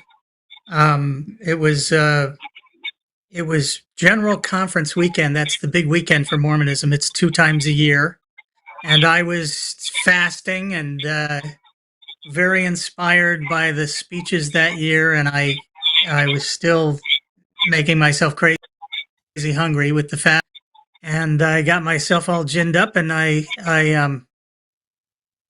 prayed in my bedroom, and I had a very similar experience where I didn't travel to the edges of space. I traveled through time and saw myself getting married in the temple to my then girlfriend, and it was a really powerful, moving experience that I had. Of course, it didn't come true.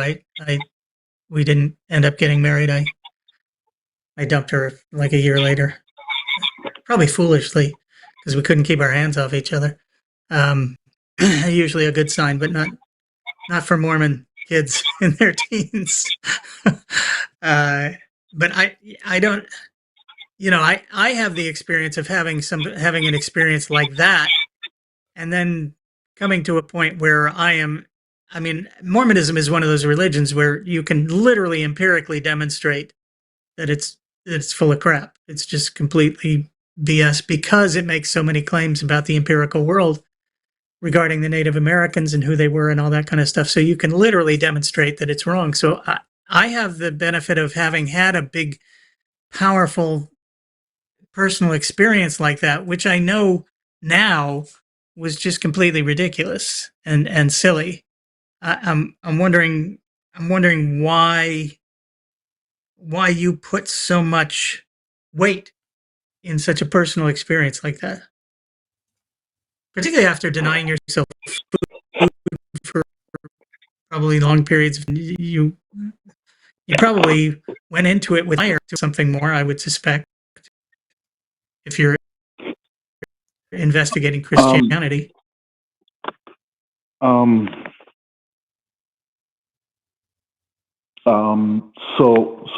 I mean, you're asking me a question of why I put so much weight into it, or you're just wondering? Yeah. Because as a skeptic, you would know how the mind can play tricks on us, right? I mean, that's skeptics really absolutely understand that. Absolutely. Well, yeah. I'm going to give you the quick and short answer. Good. The Bible, and again, I really hate to say the Bible, but in the Bible, it describes that God himself is made out of light. No, it doesn't. Oh, yes, it does, man. I can show it to you right now in many places. No, it doesn't. But go ahead. Keep going. Oh, man, you really want... I made a video about this, and I quoted dozens of verses.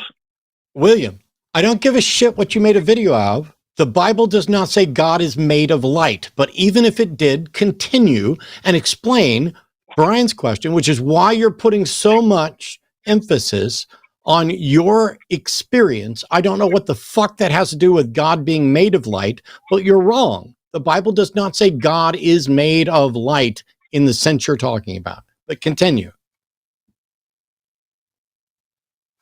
Isaiah 60 and Revelations 21. Hold on. No, John I'm not chapter fucking holding on. No, I'm not holding on. Listen to me very carefully. Do not give me Bible verses about God is made of light, because you clearly don't fucking understand metaphor. Answer Brian's question about why you're putting so much emphasis on this personal experience. Because when I had the experience, it was during a time I did not know of these Bible verses, where it clearly says that God, at the end of the world, there will be no need for the sun or the moon, for God Himself will be your light and your temple. Yes. Thank you. Thank you for doing what I just fucking told you not to do, and demonstrating to everyone that you do not understand the difference between metaphor and actuality. And so you had a personal experience where you saw a light, and you didn't know that the Bible referred to God metaphorically as light, not that God is particles or photons, or God created the light, and God was not created. God existed. God created light, and light is the metaphor for God. So you don't understand the Bible, which you did not know. You had your personal experience, and then somehow or another, you went and found verses that you, through your absolute novice, unguided interpretation, decided confirmed something. Why are you putting so much emphasis on your personal experience? That was the question. It felt hyper real. Felt really. I don't know what that means. Tangible. It felt tangible. No difference between. There was no difference between what I consider day to day and the experience. So in your day-to-day experience, you travel across the universe and rip through a veil? No, what I'm saying, the senses, the ability to see, hear, walk.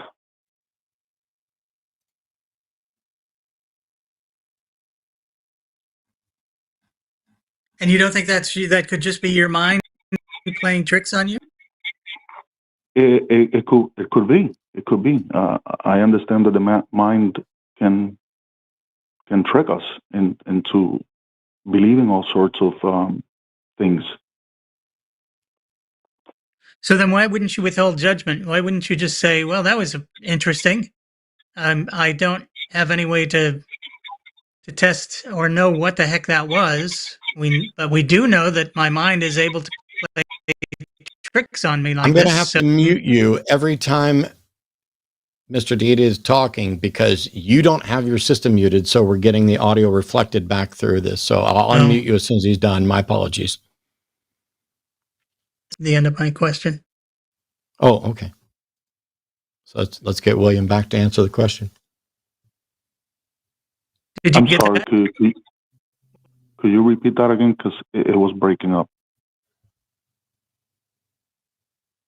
You want to mute is, given that you have no way of understanding exactly what that was, and given your knowledge from being a skeptic that the mind can play tricks on you, why then would that lead you to embrace the idea that it was real rather than the mind playing tricks on you? I'm unmuting you now.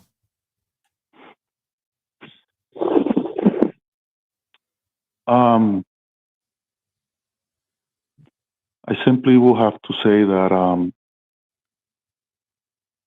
because I didn't have no previous conception of the idea of God, or God being a place made out of light. How old are you? 47. When did you have this experience? about 31. So in your first 31 years, you had no God concept? Not at all. I don't come from a theistic family. Where do you live? There's no God concept within your culture? I lived in Boston literally for all my life. I performed as a biotech engineer. Right here. As a biotech engineer for Biorad. It's a medical device company in Cambridge, Massachusetts. Yeah, I've been to Massachusetts. My first actual debate was at UMBC. Plenty of people and plenty of culture around there that has God belief. You never heard a preacher, you never heard anybody talk about God for the first 31 years of your life? You never heard God is love, God is light, nothing like that? I mean, I had the usual Jehovah's Witness coming through the neighborhood pastoring, but I didn't interact with them much. You never watched a TV show, Touched by an Angel? You never watched anybody talk about their God belief? You never heard a preacher on television? You never heard a preacher at a funeral? You never heard a preacher at anything in 31 years? You didn't have any religious friends? No, most of my friends were atheists. Except for the ones that weren't. I mean, I did have some, but I mean, because of the circles that I was moving, nobody in your family believes. Nobody in your family believes. Nobody you've ever met believes. You never heard a street preacher. You never heard a pastor on TV. You never went to a funeral service that was religious. You never went to a christening. You never did anything at all that could give you a concept for the first 31 years of your life. I don't believe you. Matt, like I said, man, I was an atheist literally all my life. William, I don't give a shit if you were an atheist. I'm saying I don't believe you when you say that for the first 31 years of your life, you had no concept and encountered no God concept while living in fucking Boston. I don't believe you. You are lying to me or lying to yourself. Which one? Well, being aware of religions and religious people does not make you well-versed in any particular You're not well-versed, William. William, you're still not well-versed today. You're not even the slightest bit versed. But to say you didn't have a God concept is bizarre. Did you not see angels on the buildings in the architecture? Did you not see steeples in churches? There is no way that somebody can spend the first 31 years of their life in Boston and say, nope, never heard anything about a God, couldn't possibly have had a concept about God being love or light or anything like that. You are not being honest. Well, Matt, I mean, people can talk about God. You can see churches and you can see sculptures, but that doesn't give you any sort of idea as to. Yes, it does. The very. Yes, it does. You are now lying to yourself and the rest of us. You had a God concept. You probably had many God concepts because you came across different people who believe different things about God, and you pick up little bits. There's no way a functional 31-year-old adult out of Boston can suggest that they were never presented with any concepts about God in any way that could inform their delusions later. But what you're saying is that I've heard the concept of God being light prior to this experience. Is that what you're suggesting? No, William, I'm saying you're a liar when you say that you never had any God concepts about anything related to God, whether God is love or God is light or anything like that. You, like everybody else who lives in a culture that is infested with religion, have a number of different God concepts, which you ignored or did not accept or did not dig into with any depth, but they still exist there. And then this is what Christianity and other religions do when they infest and infect a culture, is even those people who never participated, really didn't go to church, didn't interact, apart from peripherally, when they fall on hard times, when they have a weird experience, all of a sudden it's, hey, I think I heard something like that about something from someone. Let me go investigate the Bible. Otherwise, if you didn't have any concept of that, when you had your experience, Why did you go to the Bible to find stuff instead of the Quran or the Bhagavad Gita? Oh, that's a really good question. I know. I'm glad that you I've been asked doing it. this a while. Yeah, it's quite simple, man. I mean, because I haven't elaborated on the experience. Like I said, I was able to walk. I was able to look at the environment. There was simply I'm sorry. no. Answer my question. Why did you go to the Bible and not the Quran or the Bhagavad Gita?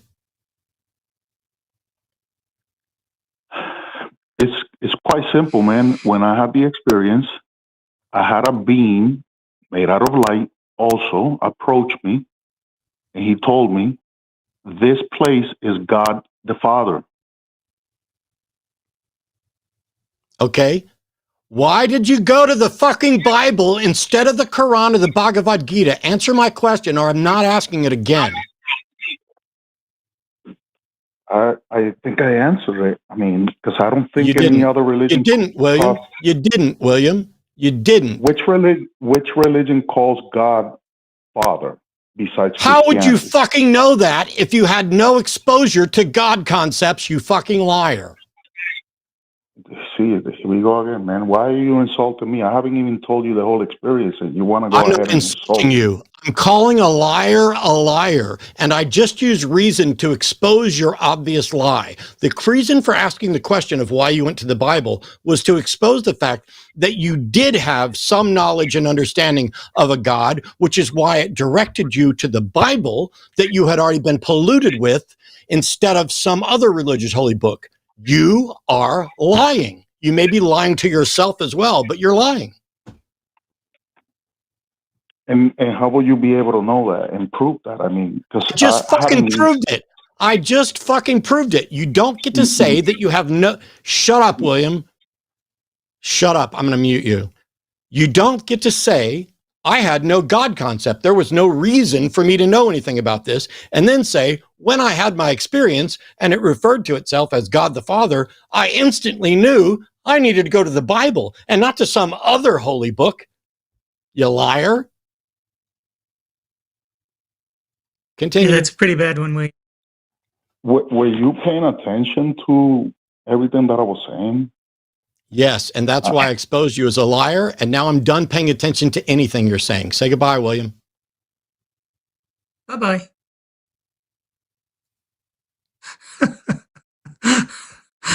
That was a good one. These are the lies. These are the lies we tell ourselves. Thank you. These are the lies we tell ourselves. I know because I told myself those same lies at one point.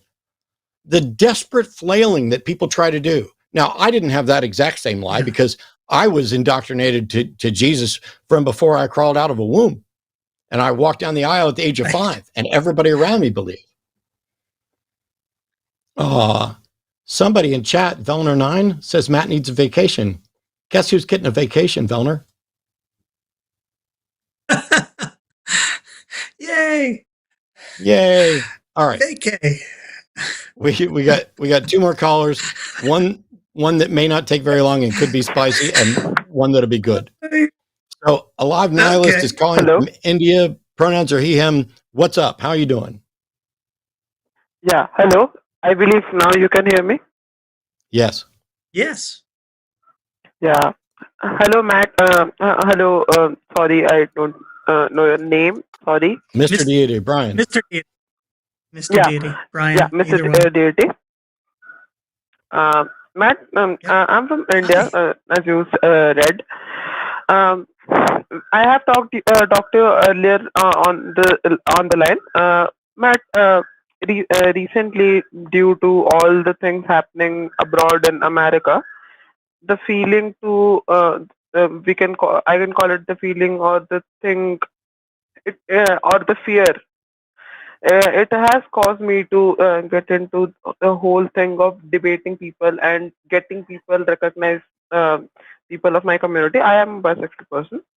So recently, I have been debating a person on this trans bathroom debate, and as I'm not well versed like you, so I am stuck at a point, and I need your help on that. Is it possible for you to call the Transatlantic Call-In Show tomorrow, because then you could get the answer from two actual trans people who are experts in all this. If not, I'll do my best to answer and help because you waited on hold.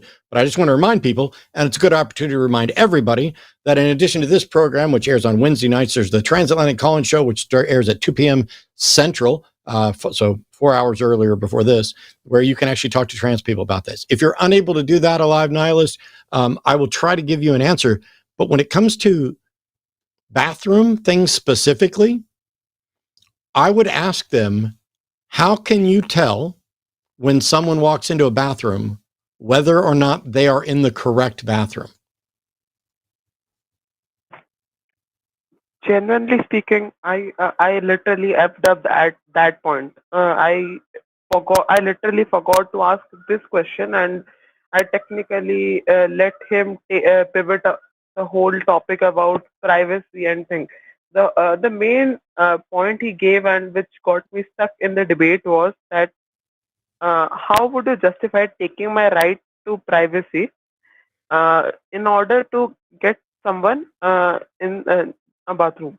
I can't understand his topic or what, but yeah, I believe you heard this kind of argument. Yeah, that's why I was saying the first question I have to ask these people is, when somebody's walking up to the bathroom, how do you tell if they're going to the bathroom that is correct for them or not? Yeah, and that's a thing. And that's a thing I realized later. But means if I go with these things, most turf people tends to speak that you guys look a bit awkward, a bit off. So Okay. that's why. Would they acknowledge that there are some women who might not look the same as other women and yet still should be allowed into that bathroom? Would they not acknowledge that there are some guys who might have long hair and makeup, and maybe they should, shouldn't they be in the men's room as well? Would they acknowledge that there are exceptions to the rule, and they have to acknowledge there's exceptions? So if you say this restroom is only for cis women or cis men, then the question becomes, how do you tell who qualifies? And saying you tell by looking is not good enough, because there's nothing you can see without violating someone's privacy and autonomy that would let you know, even under their model and under the correct model, there's nothing you could see, even if they're butt naked and you had their genetic code that tells you whether or not they're going into the right bathroom. Maybe one of the solutions is to stop having the right bathroom. There's not a right bathroom in my house. You use whatever fucking bathroom there is. Oh, but those are single occupant. That could be anybody. Yeah, but you can do that as well. Like, stalls are single occupant. As long as only one person's going to stall, I don't care if the person sitting next to me is a Republican or an independent or a Democrat. I don't care if they got blue hair, red hair. I don't care if they have gauges. I don't care if they have a penis, a vagina. None of that matters. They're pooping next to me. You know what I care about? If I run out of toilet paper, are they the kind of person that's going to hand me some? That's the only thing I care about for the person sitting next to me in the toilet. Yeah. And we'll do a Good courtesy thing we have water here. Yeah, courtesy flush. Yeah. Yes. Yeah. That's it. Yeah, Matt. But here's the thing. The point where I got stuck was also this thing, that if I feel awkward to maybe because in bathroom sometimes people use bathrooms to even change here, of course. So I don't feel awkward doing it in front of same-sex people, but I will definitely feel awkward doing it in front of different opposite-sex people. So how can a gender-neutral bathroom work if you can't change my mind? You can change my psychology, as it's biological. This awkwardness is biological. Your concern is your problem. Other people don't have to accommodate your problem just because you're in the bathroom with somebody who you have some prejudice towards.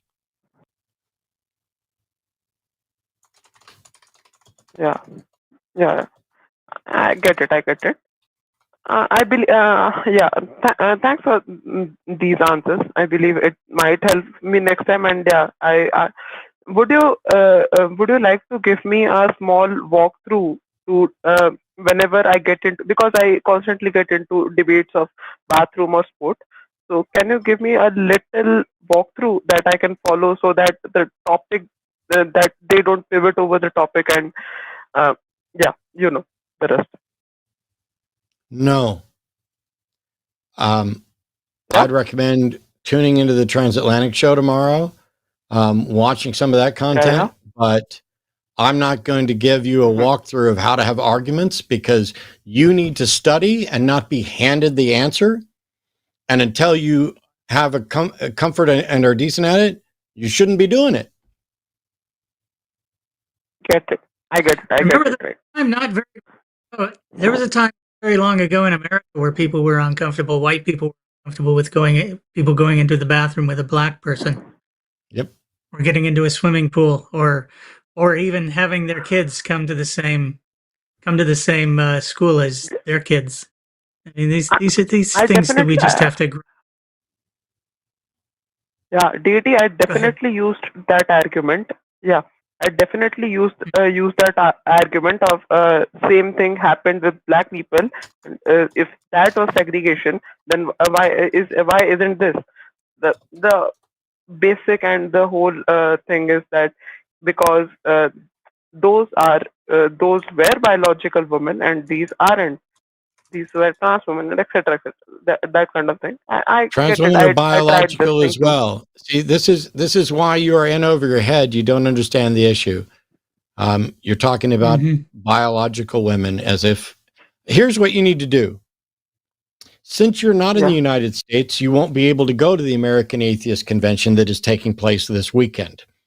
But this weekend, and there may be a way to watch it online. I'm unsure because I have yet to be informed of any way to potentially do that by the people running the convention. But hopefully they'll be recording it. And if they are recording it, then you will be able to see the lovely and talented Arden Hart giving a speech Saturday morning.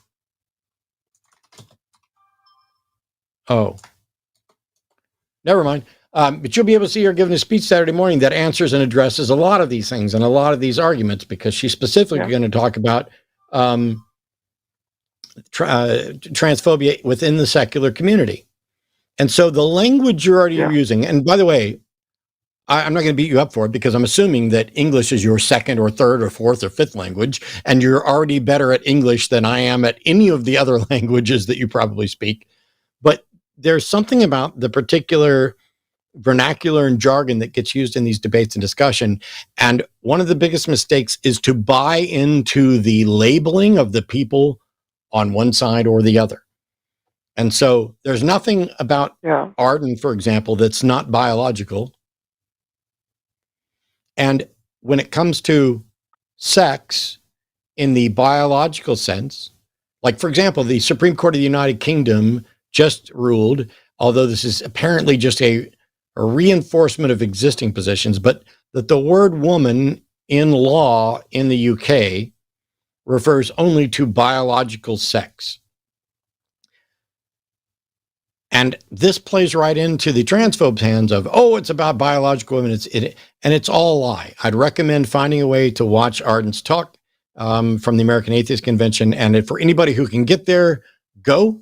And if you can't get there, watch afterwards. But you should definitely interact with folks on the Transatlantic Call-In show.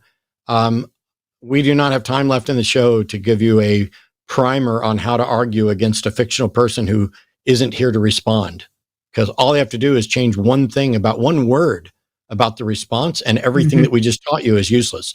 It takes a lot more than that. If there was a quick and easy, here's your cut and paste script, you'd already have it. But we're not the ones that do that. Those are the apologists and the transphobes that show up with a script. I literally got a former person, Bill Ligertwood, who ran the Imagine No Religion conference, which I spoke at on 2 separate occasions. He's a huge Dawkins fan. Don't forget about the balls while you're down there, Bill. And decided to come and accuse me of being part of a trans cult. And it is a cult, according to him, because all they want to do is mutilate children and ruin women's sports. And I'm like, go back to Fox News, Grandpa. I know you're in Canada, but you have no fucking clue what you're talking about. And I'm sick to death of transphobes in the secular community. And because you know why? They make it too fucking easy. They don't have the science on their side. They don't have arguments on their side. So instead, they come with, you just want to mutilate children and ruin women's sports. Yeah, okay. Suck the other one. Anyway, we got to move on. Yeah. I don't even know what suck the other one means. That didn't make any fucking sense to me. No, it did, because you were saying you don't forget the balls. So you gotta true. Unless you can get both in your mouth, that's impressive. You know, you gotta take turns. I think most people would have to take turns. But I have a very small mouth, so I'm not a good reference for that. But go ahead, you trans folks. Keep showing up on my Facebook and see if I don't call you out by name from now on. But I'm just stunned by the lack of compassion with this whole thing. The lack of compassion just kills me. That people can't imagine that this is a real thing. I mean, this is not the idea that it's some kind of conspiracy to fuck up women's sports. Yeah, and you get the Tommy Tuberville from the Republican Party is like, there's entire men's teams that are transitioning. No, there's not. And the NCAA was like, there are 2 trans athletes in the entire NCAA. And yet you've got the entire state of Maine trying to stand up for this and Harvard trying to oppose DEI. But nope, we're going to pull funding because dear leader can't take it. Right. You know, I was sitting here, this is so weird happened today. I don't know why this happened today. But I was literally sitting on my couch, and I've got some problems right now in my own life, in my personal life, and just we all have problems. And I was sitting here thinking about my problems, and it just occurred to me, God, what if on top of this, I had to deal with these fucking assholes who didn't want me to exist and didn't want me to have basic rights that everybody else did. I fucking imagine how awful that is for people all over this who happen to be born into this situation like all of us are.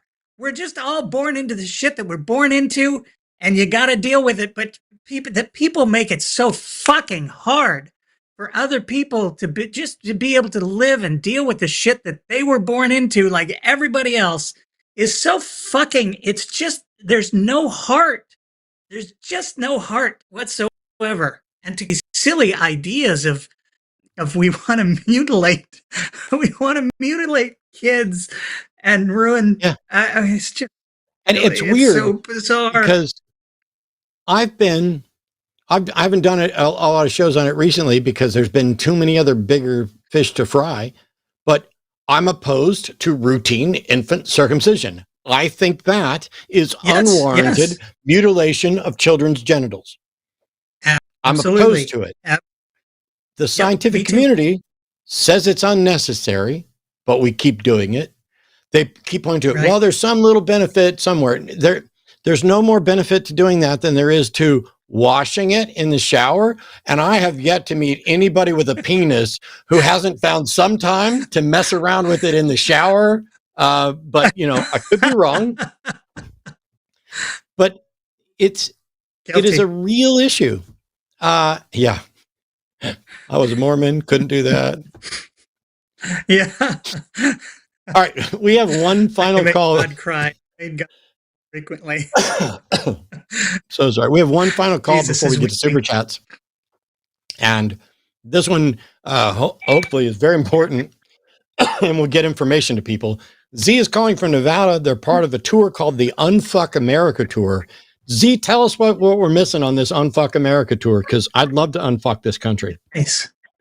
Well, thank you guys for having me. Hey, huge fan of you both. Thank you all for the work that you guys are doing. And yeah, our organization, National Ground Game, we're taking on a pretty big task. We're taking on Turning Point USA, which, as I'm sure your viewers know, is a massive PAC that, you know, is run by Charlie Kirk, and he's horrible, terrible fascist. And we are actually, you know, launching our own tour, Unfuck America tour, like you guys said, where we have Parker Get a Job and Dean Withers, along with 30 other creators that are in the like leftist debate space, that are going to be taking on Charlie. And so our first stop is going to be at Texas A&M University on April 22nd. 6:30 p.m. And we want to extend an invite to, you know, Matt, Arden, Jimmy, everybody at the line to come join us, and, you know, let's debate him about God, because that's one of Charlie's favorite topics. Have you got, is there a link to all the information on where we need to be and when and stuff? Yeah, definitely. So if you go to our website, unfuckamericatour.com, there's a list of all the creators there, all of that stuff. I emailed you guys from our info email too. So definitely respond to that. I mean, we'd love to like get you guys, you know, as close as possible, get you guys, you know, backstage treatment, all that stuff. And yeah, it would be awesome to have you guys there, because none of our debaters really do the God topic. And, you know, that Charlie loves to turn everything back to the Bible. So we'd love to have your expertise there. I will be happy to try to find some time to help out or participate in whatever way I can. But yeah, I don't know where you sent it via email, but if somebody wants to, like, if it didn't go directly to my Sans Deity email, I probably didn't see it. And if it did go to my Sans Deity email, I might still not have seen it. So I appreciate you calling in. Let's direct everybody to Unfuck America Tour. Z, if you send it to... Thank you guys so much. I will make sure to reach out to your team, and we'll make sure to get you there if you guys are willing to go. Send it to arden at qanaline.com. I know usually contact is on the top of the list, but send it to arden at qanaline.com. Did you get that? Did she hear me? Oh, I bet Z can't hear Arden.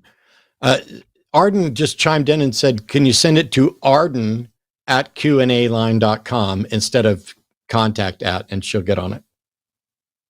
Absolutely. Sending it right now. Awesome. Thanks so much for the heads up, Z. I've got to get to Super Chats, and I definitely look forward to talking to more. Thank you, guys. Have a great night. Yep, you too. Okay. You too. Good work. Yes, thank you. This endeth the call-in portion of the show, and we're going on to Super Chats. And normally we set the threshold Super Chats at $10. Tonight we're actually going to do all of them over $5 or 8:45 p.m., whichever comes first. Either we'll run out of Super Chats or we'll hit 8:45, because Arden's flying out in the morning, and I don't want to keep Mr. Deity here forever. But we definitely want to give you guys a word, especially considering how much stuff is going on. So if you are ready, we can alternate reading these, starting with this one from $50 from Perch Dragon. Since it's my brother's birthday and he refuses to speak to me now that he's in TW2 cults. Oh, I was like TWO cults. Here's $1 for each of his years and an extra $5 in appreciation for all the work you do to fight against this nonsense. Thank you so much, Perch Dragon. Really appreciate that. And you know what? Wow. Send a thank you to your brother. Let your brother know that, you know, his stubbornness and support of cults has helped the opposition. $10 from Weston Campbell. Hey, my trade deficit with the line is enormous. That's funny. I'm placing 100% tariff on the herd and McDonald's Islands until the line is produced in my barn and those smug penguins come to the table. Yeah, that's funny. That's funny. Outstanding. That's good writing. Oh, yeah? Well, I'm better, so I'm not going to put tariffs on you as well. $10 from HP Lovecats. The little Goebbels and other Nazis had no problem getting Andrew Tate back. Oh, did they? What happened? Oh, I didn't hear about this either. Arden, did you hear something? Isn't he in prison? I know what this is. Yeah. This came in early when I was talking about how, we can't get, the guy back from El Salvador, but they had no problem getting, yes, you're right. Oh, clever. Very clever. God, these people are sharp. Yeah. For whatever reason, my comment section too. For whatever reason, I cannot say Kilmar Abrego Garcia without actually looking at it. My brain will do a caramel Abrego and I that type of thing. And I'm like, I don't want to butcher this guy's name because even if he is genuinely like one of the most awful people that ever lived, he deserves to have his name pronounced right, just like he deserves to have fucking due process when we're talking about him. But I've just started calling him Mr. Garcia. There you go. From Ali Ashana. Oh, that's so pretty. Silver bow. I got a new pen. That's $10, by the way. I got a new pen that can write underwater.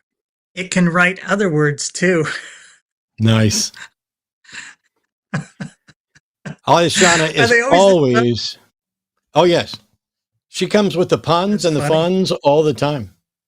That's great. Today on Twitch, she was there while I was streaming some game content, and was talking about all of her friends who talk about how they pick their nose, and she just has the one she was born with. There we go. 10 euros from Man with a Drone. Does that mean you talk like this when you're around other people all the time and you just go and you don't even do any inflection or anything at all like that? It's time to start a global humanist political movement. I'm sick of politicians bowing down to people's bigoted religious beliefs. I could say that with a little more enthusiasm, Man with a Drone. I agree with you. There is far too little humanism. He was just talking about compassion, the lack of compassion, the lack of empathy. And really, it's kind of twofold. On the right, you have some subset of the libertarian movement that are the I got mine, fuck you if you can't get yours sort of thing. And then you have the on the right, you also have the extreme God botherers, which is God doesn't want you to exist and be like that, so we're going to do everything we can to aid God's mission. And it's funny to me that when people talk about love, when people talk about compassion and empathy, I very rarely see what I would recognize as love, empathy, or compassion coming from anyone on the right, irrespective of their religious beliefs.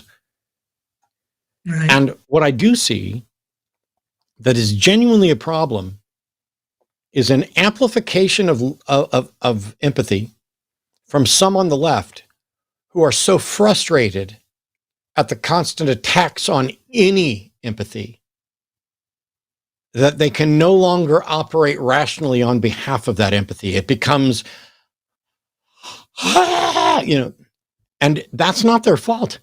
They're living in a world where just being a decent person is maligned from the beginning.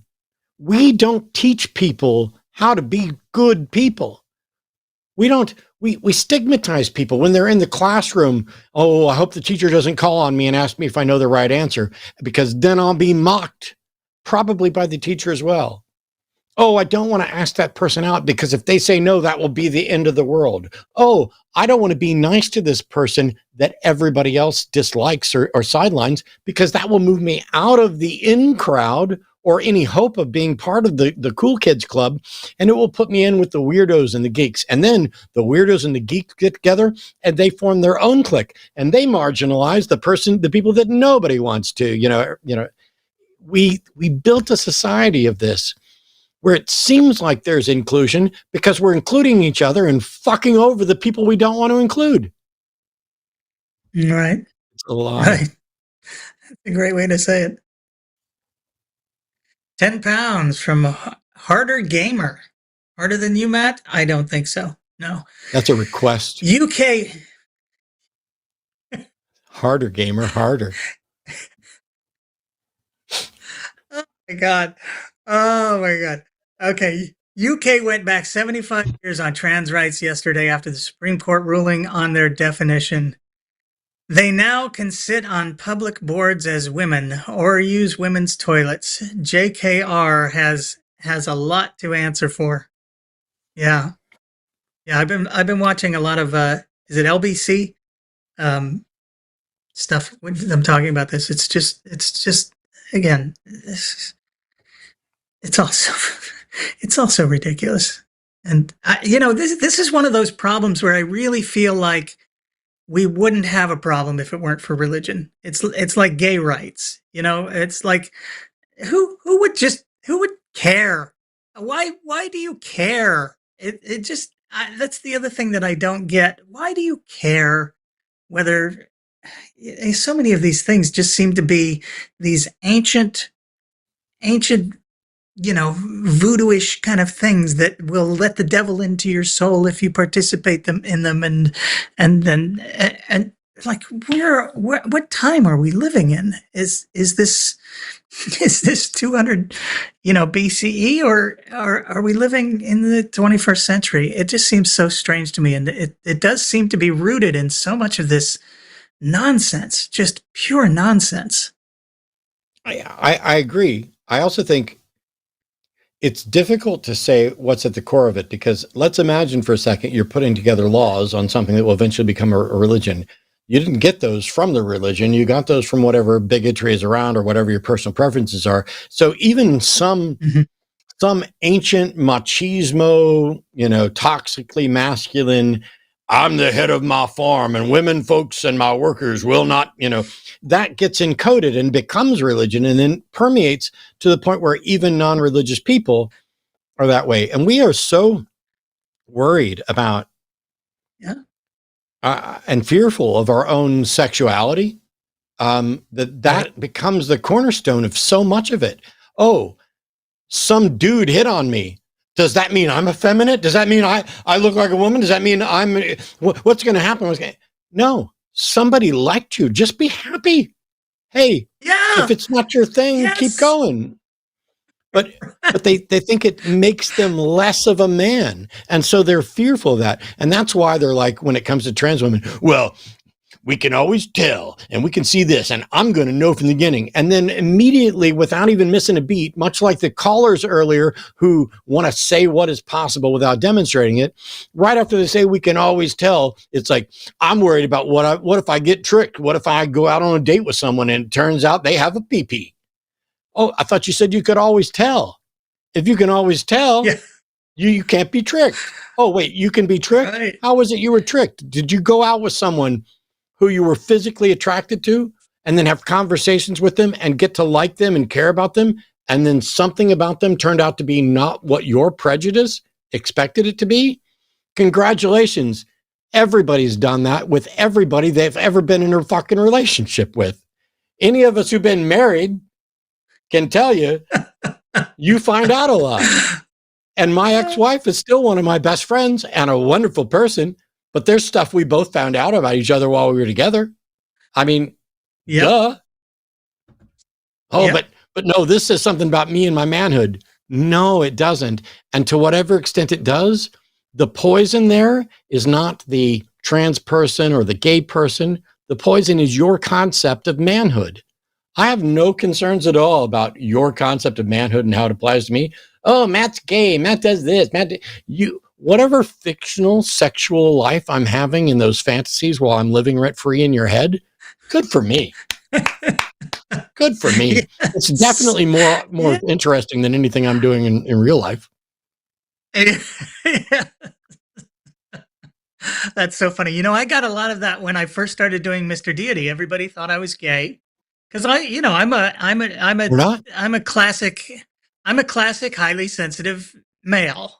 I was diagnosed like 7 to 8 years ago as having sensory processing sensitivity, and I present as slightly effeminate, and my voice is high. I've got all of these things, and people thought I was gay, and they would say stuff like even mean stuff in the comments of my videos about me being gay, and my response was always, "Well, thank you.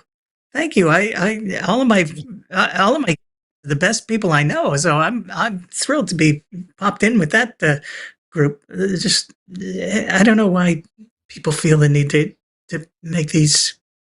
It's just baffling to me. I hate that we live in a time and a place where this kind of shit goes on. It just seems so gratuitously stupid and hurtful.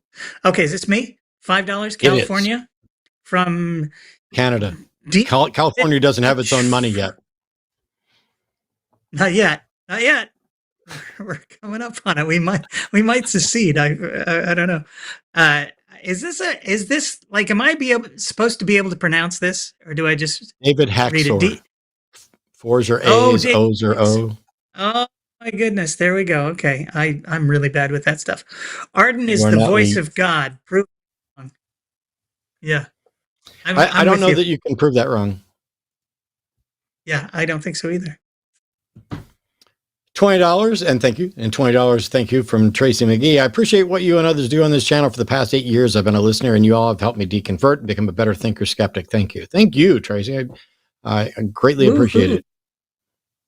Yay! Good for Tracy. Hey, here's another one from California. From David Haxor. He is risen. That's what she said.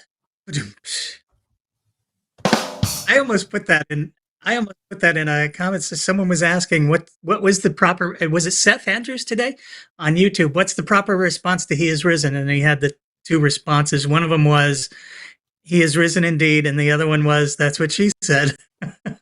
And I think that's what I selected. I think if he's risen, it's time to put him in the oven. Yeah, there we go. $5 Canadian in alleged money again from David Haxor. Hashtag Team Arden 3F. What? I missed a show. Honey, what's a 3F? I don't know what the 3F is, but David Haxor will send a bunch in a row. He didn't in this case, but he'll normally be like, Team Arden 1, Team Arden 2, Team Arden 3. I don't know what 3F is, though. It might be a 3F typo. Means you become a hostage. David, I think you have to send in another $5 so that we can clarify this. Yeah, I appreciate it. Please. $9.99 from LA Silver Surfers. That's it. That's just it. That's all we got. I'm about to get shown up by an audience member. $5 from Darren McAuliffe. If William didn't know about any gods, how did he know he was an atheist? I mean, I got there eventually in a slightly different way because I was happy to let him, go. But yes. Now, it's what a possible, silly claim. It's possible, Darren, that the person was an atheist and did not realize it. But now that they know there are God concepts, they realize that atheist is what they were. I don't think that applies to William, but there's at least a way around. David Haxor said 3F is hexadecimal. I don't know what for, but potentially 10, because 10 has been a thing he does. So I don't know. Are we looking that up? Well, I mean, it's at 18 because F is 15. Oh, it'd be 19. Right, it'd be 19 in decimal. Maybe it's David Haxor that needs to learn hexadecimal then. You said you got to learn hexadecimal, bro. Okay. I don't know. I thought, so 3F. No, it'd be 3 cycles through, so it'd be like 45. No, 45, 46, 47, 8, 49. Douglas Mains is 42. Okay. I'm not doing hexadecimal conversions in my head anymore, ever. Now we're being told we're overthinking it, so. Cool.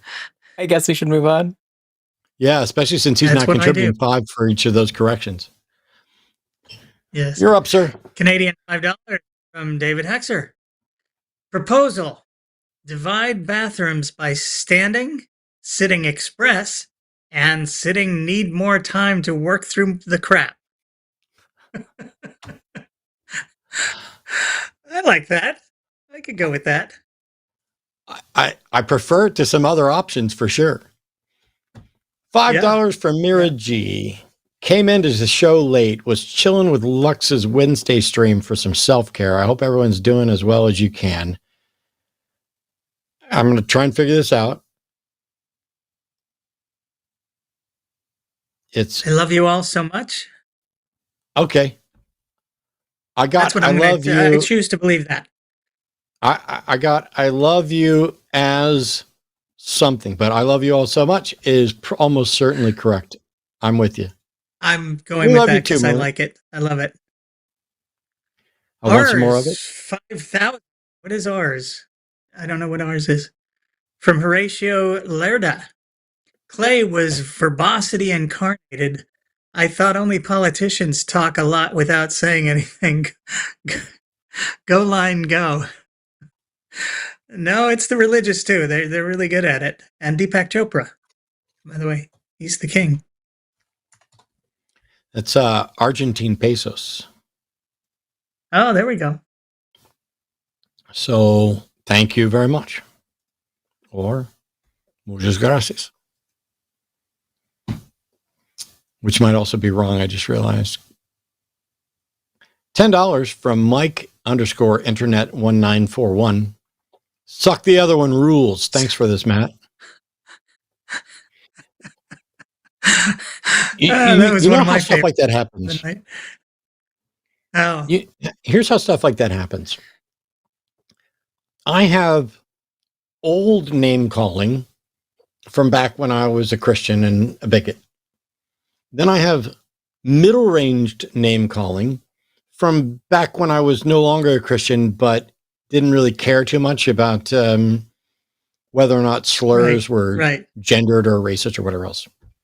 And then now it's when I want to call someone something, it's like, oh, I can't use this word. I can't use that word. I can't use this word. And I don't want to.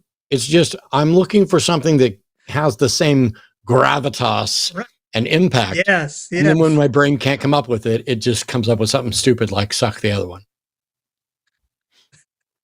That was a great. Is that the first time you did that? Did that just come out tonight? That's what she said. I'm pretty sure that suck the other one is the first time tonight that those words have ever left my mouth. But I am so stealing that one. I am so stealing that one. That's great. That's absolutely fantastic. Okay, if we raise $50,000 for charity, I'll get it tattooed on my inner thigh. Suck the other one. There we go. $100 from Red Shrek. Hope you and Arden stay safe. I am planning to get my multiracial family out of the country as soon as we can. Yeah. Thank you. And thank you for a huge, generous contribution as well. Yeah, that's so nice.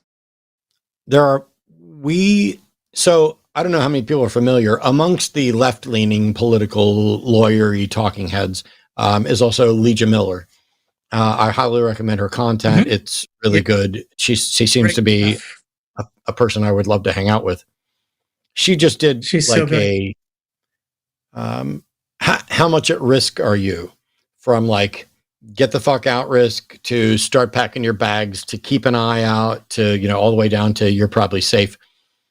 And it was, if you're brown, if you're not a citizen, if you are trans, if you are in any of those marginalized groups, you are in the top 2 tiers of how risky things are right now, according to her assessment, which I happen to largely agree with.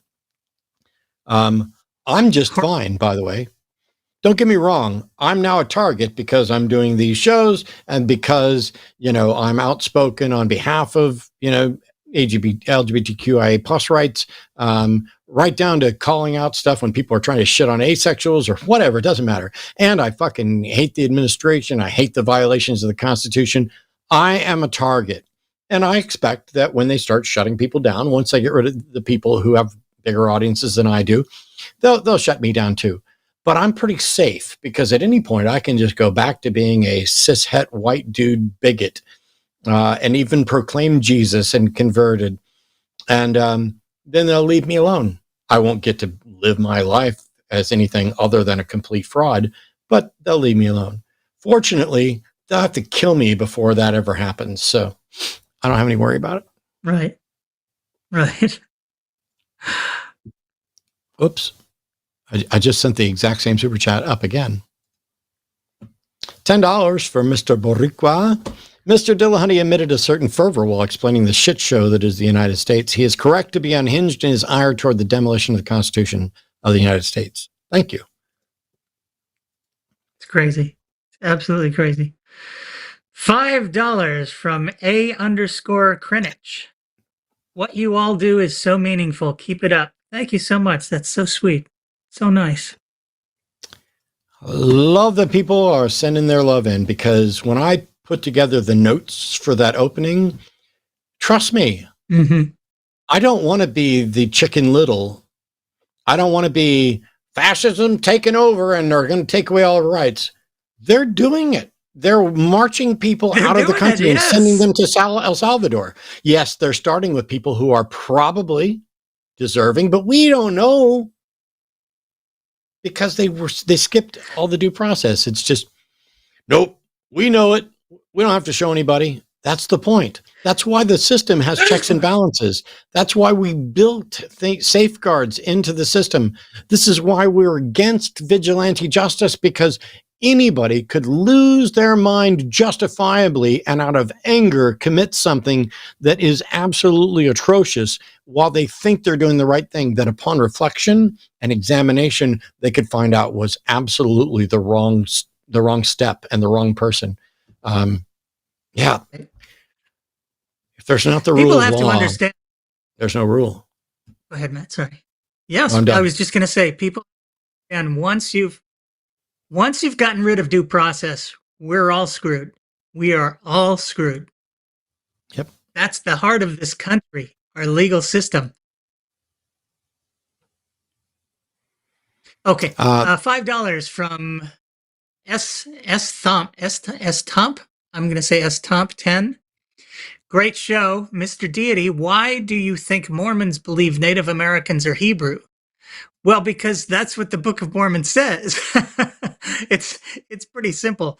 They have a book that literally tells them that around the year 600 BCE, God told a guy to take his family and build a boat and get on that boat, and he would take them to a land of promise, a land that had never been touched by any humans, which we know that's not true either. And they could go live there and make a nice place for themselves. I guess I assume that was to get away from the Babylonian captivity. I don't even remember exactly why it happened at that time. But there was another group that went like 2200 BC called the Jaredites, and they were all Hebrew. So that's why they believe it, because the book says it. They believe the book. And you know what? Yeah. If there was good reason for that, I'd be in favor. Yeah. Yeah. I got some science books in the other room. I have some encyclopedias in the other room. The things in them are largely true and somewhat accurate. We know that not because they're in an encyclopedia, but because of the actual information that warranted their inclusion in the encyclopedia, which is why an article about evolution is in there and an article about astrology isn't in the science book. There are some things that rise to the level of science, or there are others that don't. There are some things that are identifiably accepted as true, like that George Washington was the first president of the United States, and there are others that are not accepted as true, like George Washington cannot tell a lie about chopping down a cherry tree. Now, some of them we kind of just can intuit by the style that this is the bullshit story and this is the real one.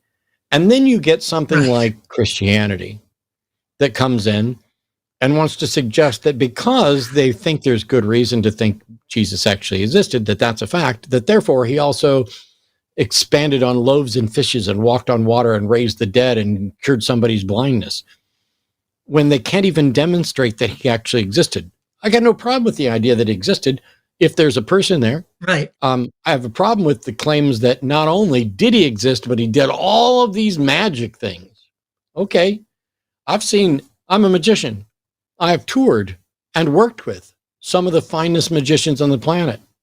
World champions I have done shows with. I was fortunate enough to be friendly with and do a show and conversation with the amazing Randy, which is why none of you fuckers are going to come on here and trash talk my dead friend. But, and not that we were close, but, I'm hearing something. That might have been my Echo Dot Alexa telling me what the weather is going to be tomorrow. Yeah. Cool. Sorry. Yeah. As soon as religion comes in, all of a sudden, fact and opinion are somehow on equal footing. Somehow the existence of a person and the existence of the magic that person supposedly did are somehow on equal footing. And this is why the claims of religion don't rise to the level of being considered factual for history books and science books. Instead, they get included as, here are the claims, they are unsubstantiated. $55. Wow. From Red Shrek. This is amazing because you win.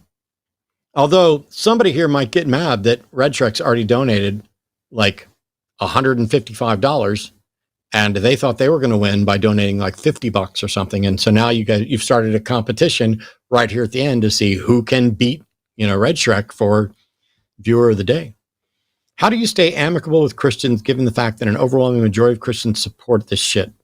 I'm trying not to paint with broad brush, it's getting hard for me. I'm going to give my answer really quick. I treat everyone as if they're not shitty until they demonstrate they are, and then watch yourself. And so I don't assume that every person who identifies with a particular religion or whatever has the exact same views.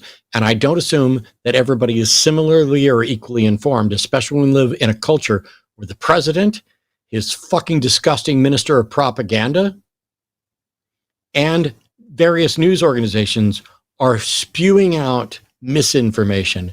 So I try to give the benefit of the doubt. My fuse, though, for when the benefit of the doubt is done, is definitely shorter than it was 8 years ago or 12 years ago. Yeah, I would agree with that. I second all of that. Then we'll go on to the next one. Thanks again, Red Trek. $10. $10 from Mr. Borikia 10. I'm butchering that. I'm so sorry. British. Oi, Clay. British. Is that how I'm supposed to say it? British. Oi, Clay. Was a bruv. Why did I get this one? Why have you started out like the morning star, only to have fallen in from front? This is gonna become someone's gonna clip this and just destroy. You go ahead. You read this one. $10 from Mr. Brookwell. British. Oi, Clay. What's the matter, bruv? Why you start out like the morning star only to have fallen in front of the hosts? That's not right, mate. Same goes for you, William. Way to be rubbish, eh? There we go. Well done. I read it ahead of time in practice, so that was the advantage that you didn't have. I read it and watched you, and I was like, no, that should sound like this. Okay. I'm going to go watch Ted Lasso tonight. Try to pick up on some of that. $5 in fake money from Salty Sly. Oh, I got it. When the roots are deep and strong, there's no reason to fear the wind. Amen. This is a picture that makes me nervous. Okay. A, $20. Is that, what is the A? It's not an AU, so it's not Australian, right? From Ben X. Fox is focusing more on trans people as Trump is removing the process for people to prove their innocence. I am so concerned. Yes, we all should be. Hope everyone makes it through this safely. My family in the U.S. is moving back to Australia this month. Okay, so it is from Australia. Wow. Yeah. I will say, Ben, I greatly appreciate your contribution and your thoughts. And this may just be me. Don't do anything or change anything on my behalf. But when I saw your avatar, as tiny as it was in the list, I thought it was fucking Charlie Kirk. I'm so sorry to do that to you, but I was like, why the fuck is Charlie Kirk sending a super chat? I just got, somebody reached out to me today. Well, you were here to mention it earlier, but we only got a few minutes left. $5 for Mr. Kiki1. Some people are so delusional, they could look in a funhouse mirror and sue it for defamation when it represents themselves and win. That's funny. That's very funny. That is good. Oh my gosh. $9.99 from Lamb the Darkness. Lamb the Dark, Lame. Lamb the Dark. I think that's an I. I was a single mom when my son was born. When asked if I wanted him circumcised, I chose not to because of the pain. My son thanked me as an adult. Great work, guys. You too, Arden. Good for you. Yeah. Good for you. I would love to do more shows. I've done several shows over the years covering routine infant circumcision, and I'd love to do more of them. But it's like saying, "Oh man, I don't want to minimize it or trivialize it." The world is falling apart, and as much as I think that issue is important and needs to be focused on, I just can't, in a triage process, move it up ahead of bigger things, because what needs to change in order to end that is a widespread shift in people's perceptions about what is normal. And that's tied to other things too. When people are like, oh, you're going in the wrong bathroom, it's because you have some normal model of what is a man, what is a woman, and something doesn't fit in there. And there are people, whether it's from, I was always baffled. I was like, if you're not looking at pornography, how would you know what any other penis looks like if it's the first one you've interacted with? Why would it matter whether or not it's, circumcised, etc.? And yet we all know the reality. And so there's this normalization of a circumcised penis, and that needs to go away. If an adult wants to circumcise themselves, go for it. There's absolutely no reason not to wait until someone is old enough to do it. And we have medication and surgical procedures now that, despite everybody's claim of, oh, we do it when they're babies so they don't remember. Don't do that. Because they don't need to remember. They've got the fucking evidence. And if you're Jewish, absolutely fucking stop. Stop letting moles go in and cut the skin off and then kiss it and spread disease. What the fuck are you thinking? When I left religion, oh, sorry, go ahead. No, you go ahead. When I left religion, I almost converted to Judaism. The joke I make is I just didn't want to have to talk like this all the time. But I actually asked Dennis Prager, I said, if I converted, I'm already circumcised. What do you do for that? And he said, they have to draw some blood. And I was like, see ya. We already took the 1% of my penis and left the 99%. Oh, that's a good Bernie. That's a good Bernie impersonation. That was really well done. It's just from the words. It's not a thing. But yeah, it's like, there's the story in the Bible of David collecting 100 foreskins from the Philistines. Yes. I would actually like to say, if you are a parent and you decide to go and get your kid circumcised, I think at a minimum, the government should require you to hermetically seal the skin that was removed and store it in a safety deposit box at your expense to give it to that individual when they become an adult, to show them what you chose to do with it and what they left behind. Right. At a minimum. I like that. Maybe keep it on ice so that if they want, they can have it reattached or something. I don't know. They do it so young, I don't think it's going to last 18 years. $5 from Dante Verona. Yeah, that's true. I wouldn't be the only one thrilled if we can get Legia Miller on the line. Yeah, she's so good. She's so good. Yeah. Her stuff is I've never great. spoken to her. I don't know her. I don't know her religious views. I just, it might be worth reaching out because amazing. Yeah. When I can't get, it would be nice to have another legal expert in addition to Andrew and the others that occasionally come on to do that. Yeah. But yeah. I genuinely love her stuff. $20 from the Eternal Gospel. Matt, this is William. You didn't give me a chance to speak. Oh, now you're lying in super chats. I sat here quietly and allowed you to speak and didn't interrupt until you had walked yourself into a fucking trap. You're going to lie in super chats now too? You didn't give me a chance to speak. Just to clarify, I've heard of religions, but I was never indoctrinated. That's what I meant. Well, that's not what you said. Stop telling me what you meant. I was addressing what you said. With your permission, I'd like to email you. You can email me. I won't promise you I'll read it or reply because you can't stop lying. Thanks for the money. $10 from Stephanie Helms. This is Charlie Kirk's personal assistant gone rogue. Gone rouge. Give us. Oh, gone rouge. That's funny. Can you send us all the personal info that he doesn't want us to have? That would be awesome. Yeah. All the Russian propaganda that they funneled through him. Yeah. $5 from Jamnik06. Speaking of circumcisions, I got a job doing that on elephant. The hourly pay sucks, but the tips are huge. Oh, there we. How funny! I actually was gonna do that with my mouth, and then you have a little sample. Obviously, I just told you can't do that with your mouth. You need to be a surgeon. You can't do it the Mole way. Oh, you meant the badump bump. Okay. Oh my God! The best dick jokes are right here on the line. Yeah, this is you. $5. I'm going to do the $5 from Stephanie Helms. The crap and pee should be separated by gender in sewage treatment plants to protect women's excretions.